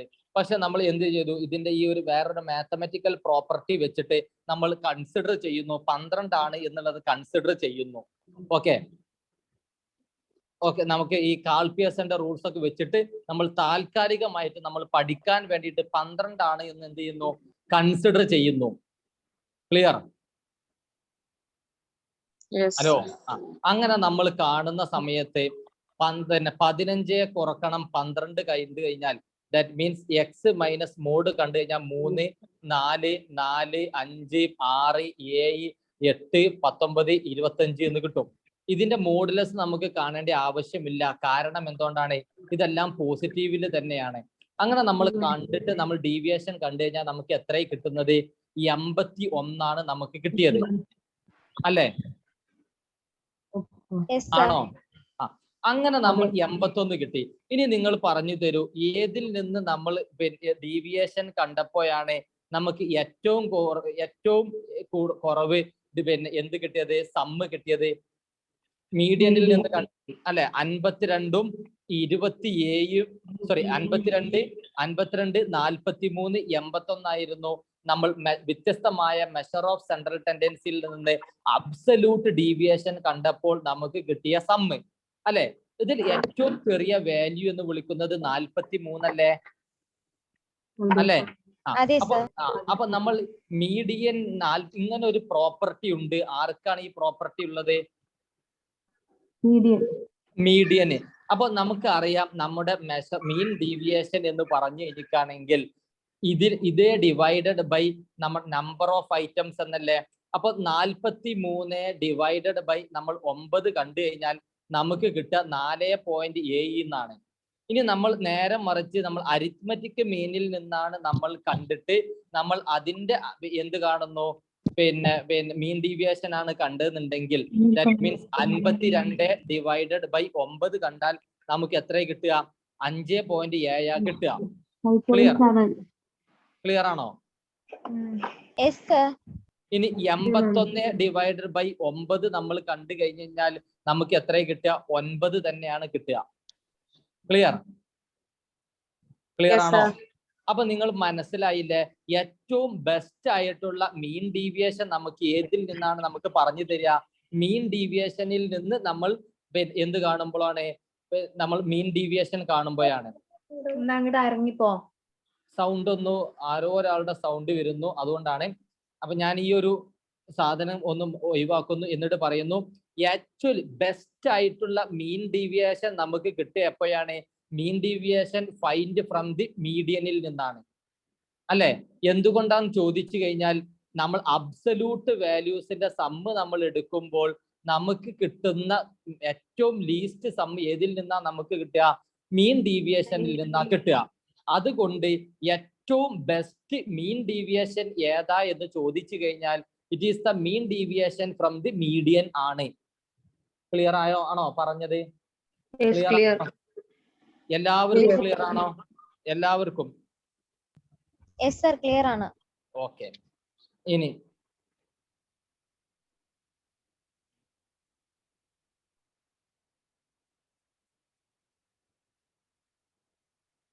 ഞാൻ നിങ്ങൾക്ക് ഉണ്ടാക്കി വെച്ച സാധനം തന്നെ എടുക്കട്ടെ.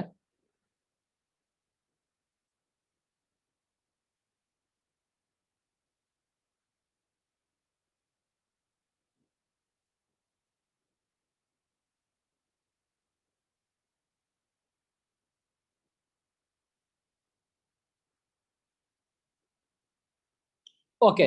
അപ്പൊ നമ്മൾ പറയുന്നത് നമുക്ക് എന്തിൽ നിന്നൊക്കെ കാണാം എന്ന് നമ്മൾ പറഞ്ഞു. മീൻ ഡീവിയേഷനെ ആരിൽ നിന്നൊക്കെ കാണാം?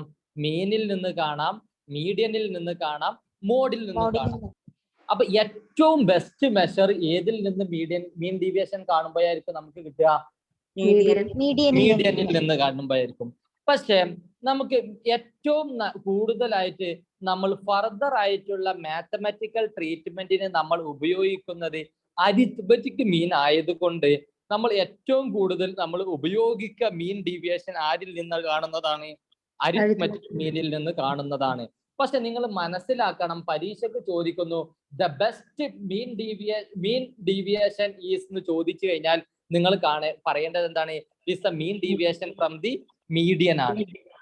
ഓക്കെ. ഒരിക്കലും എന്ത് ചെയ്യരുത്? മീൻ ഡീവിയേഷൻ ഫ്രം ദി മീൻ എന്ന് എഴുതി വെക്കരുത്. അത് പറയാനാണ് ഇത്രയും അധികം ഞാൻ നിങ്ങൾക്ക് കാണിച്ചു തന്നത്. ക്ലിയർ ആയോ? നമ്മൾ ഏറ്റവും വേസ്റ്റ് ആയിട്ടുള്ള മീൻ ഡീവിയേഷൻ ഏതാന്ന് ചോദിച്ചു കഴിഞ്ഞാൽ മോഡാണ്. എന്തുകൊണ്ടാ എന്ന് ചോദിച്ചു കഴിഞ്ഞാൽ ഒരു ഡിസ്ട്രിബ്യൂഷന് 2 വാല്യൂസുകൾ നമുക്ക് വന്നു കഴിഞ്ഞിരിക്കുകയാണെങ്കിൽ നമുക്ക് എന്ത് കാണാൻ പറ്റൂല? മോഡ് നമ്മൾ കാണാൻ കഴിയൂല. ഒരൊറ്റ വാല്യൂ നമ്മൾ കാണാൻ പറ്റൂല. അപ്പൊ നമ്മൾ കാണൽ എങ്ങനെയാണ്? കാൾ പിയേഴ്സന്റെ ഒരു റിലേഷൻ വെച്ചിട്ടാണ് നമ്മൾ കാണാറുള്ളത്. മോഡ് നമ്മൾ പറയും 2 മീഡിയൻ മൈനസ് 3 മീൻ എന്നൊക്കെ പറഞ്ഞാണ്ട് നമ്മൾ ഒരു ഇക്വേഷൻ വെച്ച് കാണും. ഓക്കെ. അപ്പൊ നമ്മൾ ഏറ്റവും വേസ്റ്റ് ആയിട്ടുള്ള മീൻ ഡീവിയേഷൻ ഏതിൽ നിന്ന് കാണുമ്പോഴാണ് കിട്ടുക? ഏതിൽ നിന്ന് കാണുമ്പോഴാണ്? മോഡിൽ നിന്ന്. ഇനി എന്തുകൊണ്ടാണ് ഇത് മീൻ ഡീവിയേഷൻ എന്ന് പറയാനുള്ള കാരണം നിങ്ങൾക്ക് മനസ്സിലായില്ലേ? എന്തുകൊണ്ടായിരിക്കും? നമ്മൾ ഏറ്റവും കൂടുതൽ ഫർദർ ആയിട്ടുള്ള മാത്തമാറ്റിക്കൽ ട്രീറ്റ്മെന്റിനെ നമ്മൾ ഉപയോഗിക്കുന്നത് അരിത്മെറ്റിക് മീൻ ആയതുകൊണ്ടാണ് ഇതിനെ നമ്മൾ കോമൺ ആയിട്ട് എന്തെന്ന് വിളിക്കുന്നത്? മീൻ ഡീവിയേഷൻ എന്ന് വിളിക്കുന്നത്. ഓക്കെ. ഇനി നമ്മൾ എന്തിലോട്ട് വരുന്നു? ഇനി നമ്മൾ ഇതിന്റെ നേരത്തെ നമ്മൾ പറഞ്ഞു നമ്മുടെ മീൻ റേഞ്ച് നമ്മൾ പറഞ്ഞിട്ടുണ്ടായിരുന്നു. ഏതിന്റെ? നമ്മൾ ക്വാർട്ടൈൽ ഡീവിയേഷന്റെ റേഞ്ച് പറഞ്ഞപ്പോൾ നമ്മൾ പറഞ്ഞു, എന്താ പറഞ്ഞിരുന്നത്? മീഡിയനോട് കൂടിയിട്ട് എന്ത് ചെയ്തു? ഒരു ക്വാർട്ടൈൽ ഡീവിയേഷൻ കൂട്ടിക്കഴിഞ്ഞാൽ 50% ഡാറ്റകളും ഇതിന്റെ ഉള്ളിലായിരിക്കും എന്ത് ചെയ്യുന്നുണ്ടാവുക? ഫാൾ ചെയ്യുന്നത് എന്നായിരുന്നു നമ്മൾ ക്വാർട്ടൈൽ ഡീവിയേഷൻ പഠിച്ച സമയത്ത് പറഞ്ഞിരുന്നത്, അല്ലേ? അതെ സർ. ഇനി നമ്മൾ മീൻ ഡീവിയേഷനിൽ നമ്മൾ പറയുമ്പോൾ നമ്മുടെ ഒരു ഡാറ്റയുടെ നമ്മൾ മീൻ ഡീവിയേഷൻ നമ്മൾ കണ്ടത് അരിത്മെറ്റിക് മീനിൽ നിന്നാണെങ്കിൽ ഈ അരിത്മെറ്റിക് മീനിനോട് കൂടിയിട്ട് ഒരു മീൻ ഡീവിയേഷൻ നമ്മൾ കൂട്ടിക്കഴിഞ്ഞാൽ പ്ലസ് ഓർ മൈനസ് ഡീവിയേഷൻ എന്ന് പറഞ്ഞു കഴിഞ്ഞിരിക്കുകയാണെങ്കിൽ ഇതാണ്. ഇപ്പൊ നമ്മുടെ അരിത്മെറ്റിക് മീൻ എന്ന് വിളിക്കുന്നത് എക്സ് ബാറിന്റെ എന്നോട് കൂടിയിട്ട് ഒരു മീൻ ഡീവിയേഷൻ കുറക്കുകയും ഒരു മീൻ ഡീവിയേഷൻ കൂട്ടുകയും ചെയ്തു കഴിഞ്ഞാൽ നമ്മുടെ ഡാറ്റകൾ എന്ത് ചെയ്തിട്ടുണ്ടാകും? അതിന്റെ 57% ഇതിന്റെ ഇടയിലായിരിക്കും ഫാൾ. 57% ഡാറ്റകളും ഫാൾ ചെയ്യുന്നത് ഇതിന്റെ ഇടയിലായിരിക്കും എന്ന് മാത്രം. ക്ലിയർ?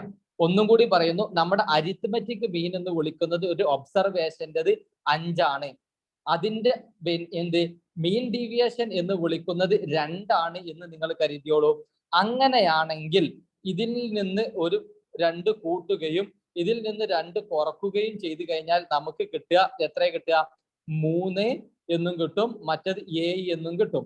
അപ്പൊ നമ്മുടെ ഡാറ്റകളുടെ 3ന്റെയും 7ന്റെയും ഇടയിൽ ആണ് നമ്മുടെ വാല്യൂസ് എല്ലാം എന്ത് ചെയ്ത് കിടക്കുന്നത്? ഒബ്സർവ് ചെയ്ത് കിടക്കുന്നത്. ഇനി കുറച്ചും കൂടി പറഞ്ഞു കഴിഞ്ഞാൽ 50 മാർക്കുള്ള പരീക്ഷ ഞാൻ നടത്തി, കുട്ടികളുടെ മാർക്ക് ഞാൻ കണ്ടു. കുട്ടികളുടെ ആവറേജ് മാർക്ക് എന്ന് വിളിക്കുന്നത് 40 ആണ്. അവരുടെ മീൻ ഡീവിയേഷൻ ഞാൻ കണ്ട സമയത്ത് എനിക്ക് കിട്ടിയത് മീൻ ഡീവിയേഷൻ എന്ന് വിളിക്കുന്നത് എത്രയാണ്? 2 ആണെങ്കിൽ, മീൻ ഡീവിയേഷൻ ഞാൻ കണ്ടപ്പോൾ എനിക്ക് കിട്ടിയത് 2 ആണെങ്കിൽ അതിന്റെ അർത്ഥം എന്താ എന്ന് ചോദിച്ചു കഴിഞ്ഞാൽ അരിത്മെറ്റിക് മീൻ എന്ന് വിളിച്ച ഈ 40ൽ നിന്ന് 40 എന്ന് പറയുന്ന ഈ ഒരു വാല്യൂനോട് 2 കൂട്ടുകയും കുറക്കുകയും ചെയ്യുക. അഥവാ 38ന്റെയും 42ന്റെയും ഇടയിലാണ് ആ ക്ലാസ്സിൽ വരുന്ന 57% ആളുകളുടെയും മാർക്കുകൾ ഉൾക്കൊണ്ടിട്ടുള്ളത് എന്നാണ് നമുക്ക് പറഞ്ഞു തരിക.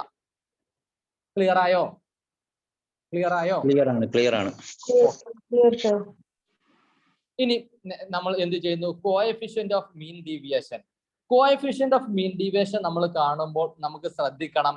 മീൻ ഡീവിയേഷൻ ഇതിന് നമ്മൾ പറയാറുള്ളത് എന്താണ്? It is the ratio between mean deviation and the average about it calculated എന്നാ പറയുന്നത്. എന്തുകൊണ്ടാണ് ചോദിച്ചു കഴിഞ്ഞാൽ നമ്മൾ മീൻ ഡീവിയേഷൻ നമ്മൾ 3 എണ്ണത്തിൽ നിന്ന് കാണും നമ്മൾ പറഞ്ഞു. അരിത്മെറ്റിക് മീനിൽ നിന്ന് കാണും നമ്മൾ പറഞ്ഞു, മോഡിൽ നിന്ന് നമ്മൾ കാണും, മീഡിയനിൽ നിന്ന് കാണും പറഞ്ഞു, മോഡിൽ നിന്ന് നമ്മൾ കാണും എന്ന് പറഞ്ഞു. അതുകൊണ്ട് നമ്മൾ ഏതിൽ നിന്നാണോ കണ്ടത് അതുമായിട്ടുള്ള എന്തായിരിക്കും ഉണ്ടാവുക? പിന്നെ ഒരു റേഷ്യോയാണ് ഇതിന്റെ കോഎഫിഷ്യന്റ് എന്ന് വിളിക്കുന്നത്. ഇപ്പൊ ഞാൻ മീൻ ഡീവിയേഷൻ കണ്ടത് അരിത്മെറ്റിക് മീനിൽ നിന്നാണെങ്കിൽ mean deviation from the arithmetic mean divided by arithmetic mean ആയിരിക്കും. ഇനി ഞാൻ മീൻ ഡീവിയേഷൻ കണ്ടത് മീഡിയനിൽ നിന്നാണ് ഞാൻ കണ്ടതെന്നുണ്ടെങ്കിൽ എന്തായിരിക്കും ഉണ്ടാവുക? Mean deviation divided by median ആയിരിക്കും ഇതിന്റെ coefficient of variation. Okay, clear ആയോ? ക്ലിയർ ആണോ? ക്ലിയർ.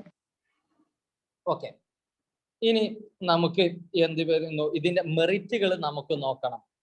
ഇതിന്റെ മെറിറ്റ്സ് നമ്മൾ നോക്കിക്കഴിഞ്ഞാൽ ഇറ്റ് ഈസ് റിജിഡ്ലി ഡിഫൈൻഡ് ആണ്. ഞാൻ കണ്ട ഒരു ഡാറ്റന്റെ ഒരു ഡാറ്റ കിട്ടി. ഈ ക്ലാസ്സിലുള്ള 42 പേരോട് ഞാൻ എന്ത് ചെയ്യാൻ പറഞ്ഞു? മീൻ ഡീവിയേഷൻ കാണാൻ പറഞ്ഞു കഴിഞ്ഞാലും എല്ലാവർക്കും ഒരേ ആൻസർ ആയിരിക്കും കിട്ടുക, അല്ലേ? ആണോ അല്ലേ?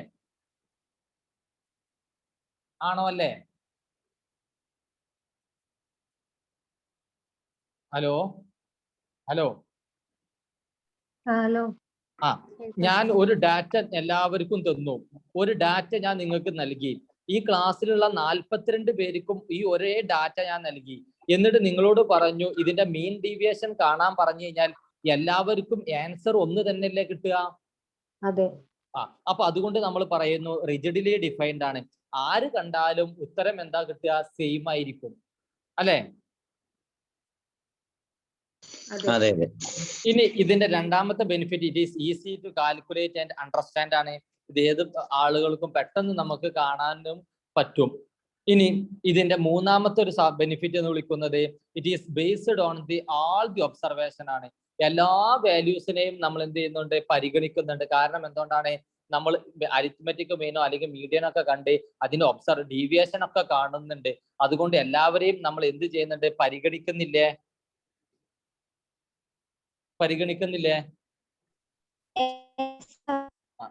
അതുകൊണ്ട് നമ്മൾ പറയും എന്താണ് ഇതെന്താണ് ഇത് എല്ലാ ഒബ്സർവേഷനെയും നമ്മൾ എന്ത് ചെയ്യുന്നുണ്ട്? എല്ലാ ഒബ്സർവേഷനെയും നമ്മൾ പരിഗണിക്കുന്നു. ഇനി ഇത് എന്താണ്?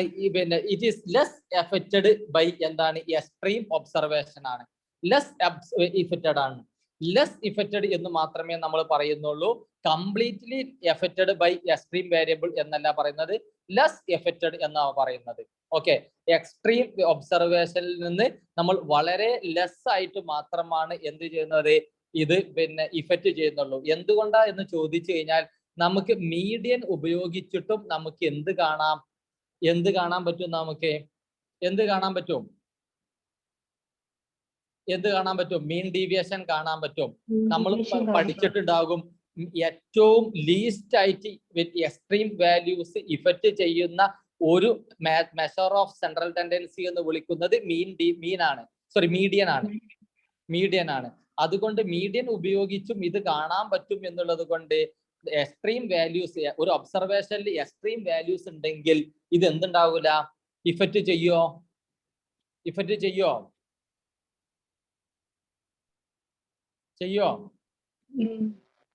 അപ്പൊ നിങ്ങൾക്ക് എന്ത് മനസ്സിലാകണം അറിയോ?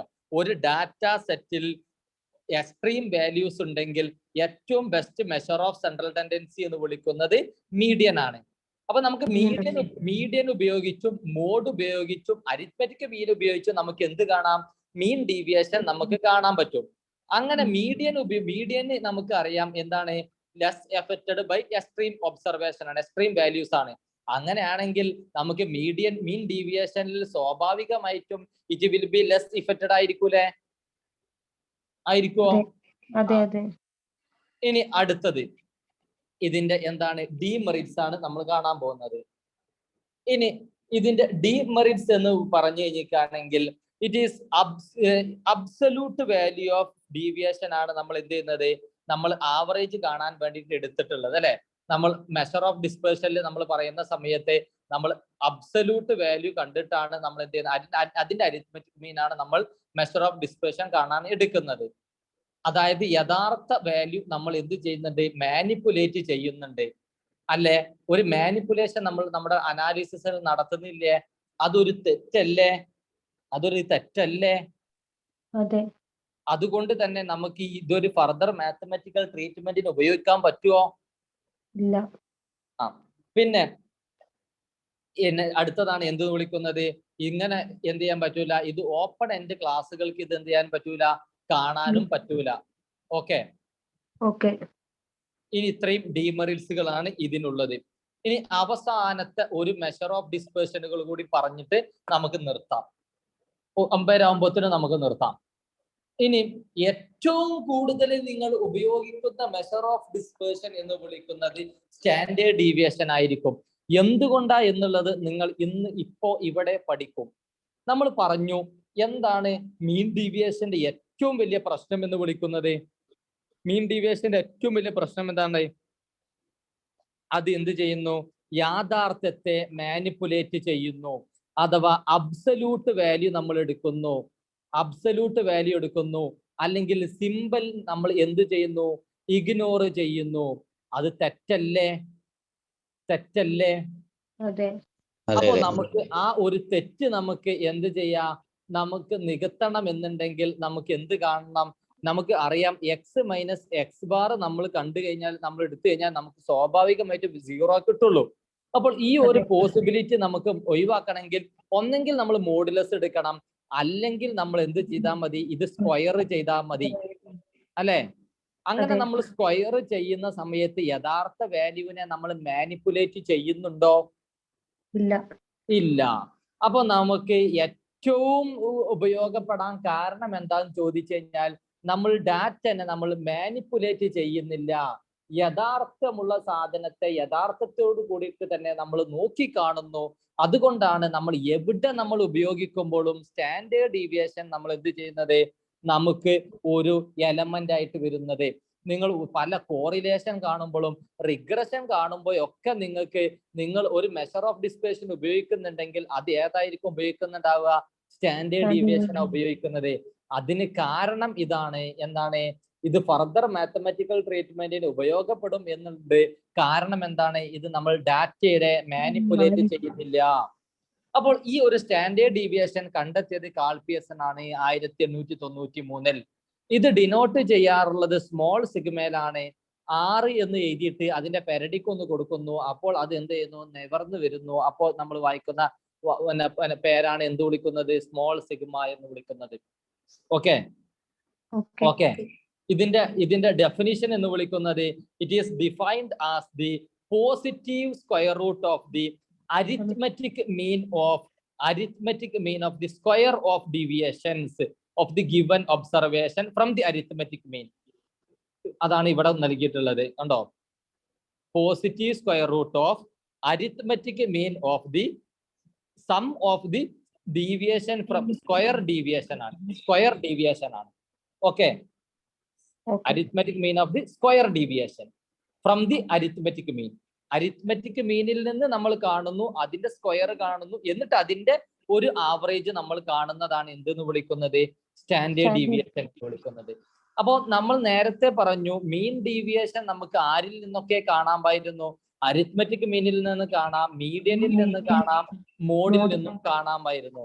പക്ഷെ സ്റ്റാൻഡേർഡ് ഡീവിയേഷൻ ആരിൽ നിന്ന് മാത്രമേ നമുക്ക് കാണാൻ പറ്റൂ? അരിത്മെറ്റിക് മീനിൽ നിന്ന് മാത്രമേ നമുക്ക് കാണാൻ പറ്റുകയുള്ളൂ. ക്ലിയർ അല്ലേ? ഇനി അരിത്മെറ്റിക് മീനും നമ്മുടെ സ്റ്റാൻഡേർഡ് ഡീവിയേഷനും അതുമായിട്ട് അടുത്ത് കിടക്കുന്ന ഒരു ആളാണ് വേരിയൻസ് എന്ന് വിളിക്കുന്നത്. അപ്പൊ ഈ അരിത്മെറ്റിക്കും സ്റ്റാൻഡേർഡ് ഡീവിയേഷനും വേരിയൻസും തമ്മിലുള്ള ഡിഫറൻസ് എന്താന്ന് ചോദിച്ചു കഴിഞ്ഞാൽ സ്റ്റാൻഡേർഡ് ഡീവിയേഷന്റെ സ്ക്വയർ ആണ് എന്ത് വിളിക്കുന്നത്? വേരിയൻസ് എന്ന് വിളിക്കുന്നത്. സ്റ്റാൻഡേർഡ് ഡീവിയേഷന്റെ സ്ക്വയറിനെയാണ് നമ്മൾ എന്ത് വിളിക്കുന്നത്? വേരിയൻസ് എന്ന് വിളിക്കുന്നത്. സ്റ്റാൻഡേർഡ് ഡീവിയേഷൻ നമ്മൾ കണ്ടു. എന്താ കണ്ടത്? It is the positive square root of the sum of the deviation from the square deviation from the arithmetic mean എന്നുള്ളത് കണ്ടു. അപ്പൊ നമുക്ക് ഇതിന്റെ വേരിയൻസ് എന്ന് പറഞ്ഞാൽ നമ്മൾ പറഞ്ഞു, എന്താ പറഞ്ഞത്? ഇതിന്റെ സ്ക്വയർ ആണ് എന്ന് പറഞ്ഞു. അപ്പോൾ എന്തായിരിക്കും ഇതിന്റെ സ്ക്വയർ എന്ന് പറഞ്ഞു കഴിഞ്ഞാൽ ഈ ഒരു സ്ക്വയർ റൂട്ടിനെ നമ്മൾ വലതുവശത്തോട്ട് കൊണ്ടുവന്നാൽ നമുക്ക് എന്തായിട്ട് മാറും? സ്ക്വയർ ആയിട്ട് മാറുമോ? അപ്പൊ നമ്മുടെ ഈ ഇക്വേഷൻ നമുക്ക് എന്തായിട്ട് മാറും? ചുരുങ്ങുന്നു. It is 1/n into sigma x minus x bar square എന്നാകുന്നു. എങ്ങനെ വന്നു എന്നുള്ളത് കാണിക്കാനാണ് ഞാൻ ഇത്രയും പറഞ്ഞത്. അപ്പൊ വേരിയൻസ് എന്ന് പറഞ്ഞു കഴിഞ്ഞിട്ടാണെങ്കിൽ എന്താണ്?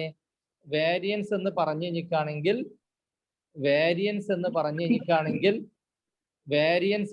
കഴിഞ്ഞാൽ എന്താണ്?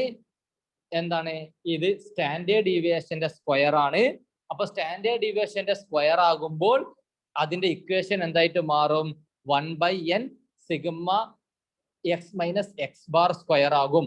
അപ്പൊ ഇവിടെ ഉണ്ടായിരുന്ന റൂട്ട് എന്തായി എന്ന് ചോദിച്ചു കഴിഞ്ഞാൽ ഇങ്ങോട്ട് വന്നപ്പോൾ അത് എന്തായിട്ട് മാറി? സ്ക്വയർ ആയി എന്നർത്ഥം. അതുകൊണ്ടാണ് വേരിയൻസിന് നമുക്ക് എന്തില്ലാത്തത്? നമ്മൾ ഈ സ്ക്വയർ റൂട്ട് ഉപയോഗിക്കാത്തത്. ക്ലിയർ ആണോ? ക്ലിയർ ആണ്. ഇനി നമുക്ക് പരീക്ഷയ്ക്ക് ചിലപ്പോൾ നമുക്ക് ചോദിക്കും, കുറച്ച് നമ്പറുകൾ തന്നിട്ട് നമ്മളോട് പറയും അതിന്റെ സ്റ്റാൻഡേർഡ് ഡീവിയേഷൻ കാണാൻ നമ്മളോട് പറയും. അപ്പൊ നമ്മൾ വേരിയൻസോ അല്ലെങ്കിൽ സ്റ്റാൻഡേർഡ് ഡീവിയേഷനോ കാണാൻ പറയും.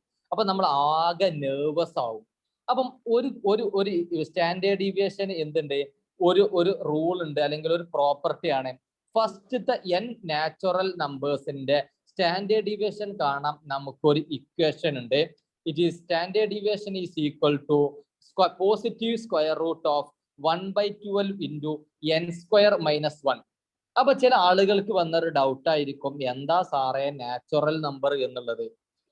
നാച്ചുറൽ നമ്പർ എന്ന് പറഞ്ഞു കഴിഞ്ഞാൽ സിംപിളി നമ്മൾ കൗണ്ട് ചെയ്യാൻ ഉപയോഗിക്കുന്ന നമ്പറിനെയാണ് നമ്മൾ എന്ത് വിളിക്കുന്നത്? Natural number. That means it start from the 1 to infinity. 1 മുതൽ ഇൻഫിനിറ്റി വരെ, 1 മുതൽ നിങ്ങൾക്ക് എപ്പോഴാണോ എണ്ണി തീരുന്നത് അതുവരെയുള്ള നമ്പറുകളൊക്കെ എന്ത് തന്നെയാണ്? നാച്ചുറൽ നമ്പർ ആണ്. ക്ലിയർ ആണോ?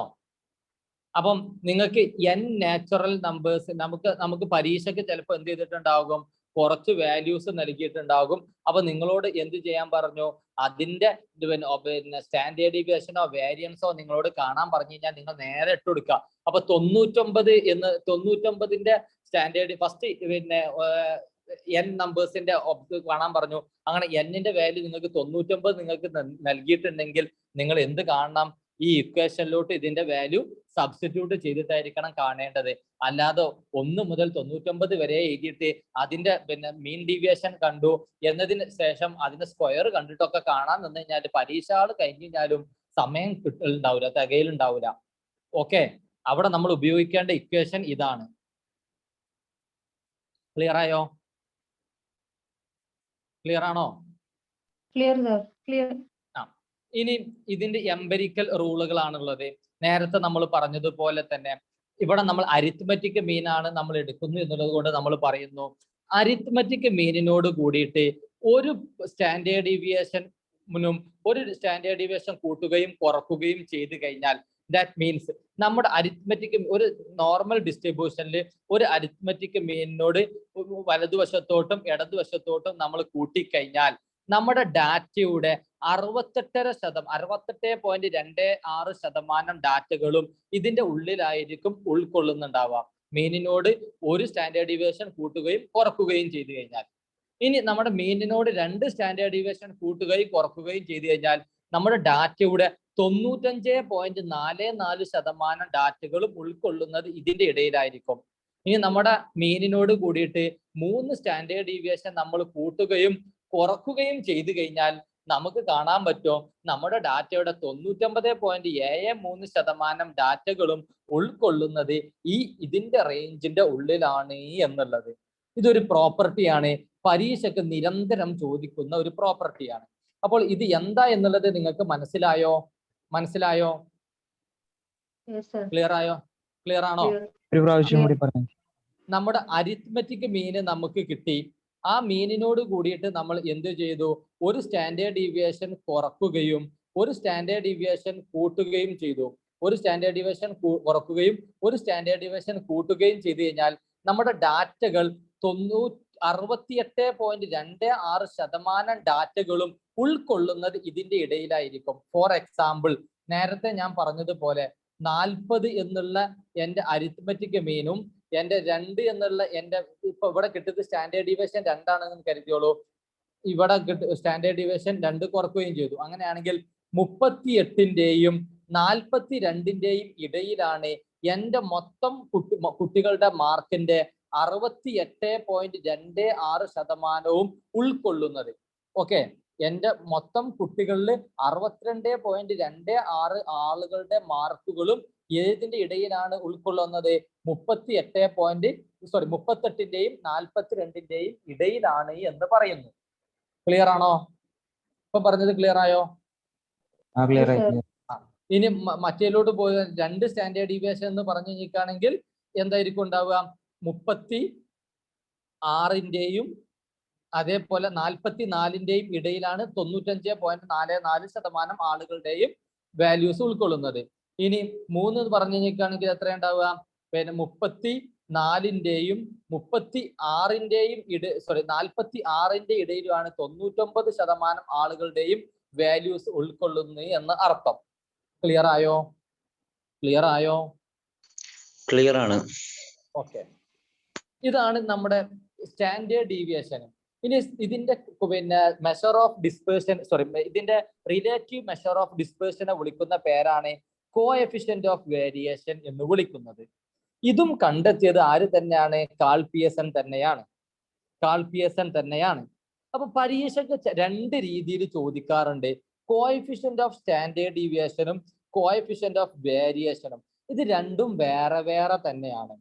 നമ്മൾ കോഎഫിഷ്യന്റ് ഓഫ് സ്റ്റാൻഡേർഡ് ഡീവിയേഷനും കോഎഫിഷ്യന്റ് ഓഫ് വേരിയേഷനും കാണുമ്പോൾ ചില ആളുകൾ വിചാരിച്ചിരിക്കുന്നത് കോഎഫിഷ്യന്റ് ഓഫ് സ്റ്റാൻഡേർഡ് ഡീവിയേഷൻ എന്ന് വിളിക്കുന്നത് സ്റ്റാൻഡേർഡ് ഡീവിയേഷന്റെ റിലേറ്റീവ് മെഷർ ഓഫ് ഡിസ്പെർഷനും കോഎഫിഷ്യന്റ് ഓഫ് വേരിയേഷൻ എന്ന് വിളിക്കുന്നത് പിന്നെ വേരിയൻസിന്റെ മെഷർ ഓഫ് ഡിസ്പെർഷനും എന്നാണ്. ഇത് തെറ്റായ ഒരു ധാരണയാണ്. നമ്മൾ എന്ത് ചെയ്യുന്നു? കോഎഫിഷ്യന്റ് ഓഫ് സ്റ്റാൻഡേർഡ് ഡീവിയേഷൻ നമ്മൾ എന്തിൽ മാത്രമേ പറയുന്നുള്ളൂ? As on standard deviation divide by arithmetic മീനില് അഥവാ ഡെസിമലിൽ യഥാർത്ഥ വാല്യൂവിൽ നമ്മൾ എന്ത് ചെയ്യുന്നു? അല്ലെങ്കിൽ റേഷ്യോയിൽ നമ്മൾ പറയുന്നു.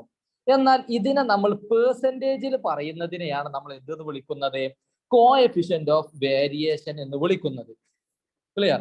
കോഎഫിഷ്യന്റ് ഓഫ് വേരിയേഷൻ എന്ന് വിളിക്കുന്നത്. പറഞ്ഞത് മനസ്സിലായോ? മനസ്സിലായോ? അതായത് നമ്മൾ മെഷർ ഓഫ് ഡിസ്പേർഷൻ സ്റ്റാൻഡേർഡ് ഡീവിയേഷനെ കണ്ടു. അതിനെ നമ്മൾ എന്തിനു പറയുന്നു? പേഴ്സൻറ്റേജിൽ പറയുകയാണെങ്കിൽ അതിനെ നമ്മൾ കോഎഫിഷ്യന്റ് ഓഫ് വേരിയേഷൻ എന്നും പറയും.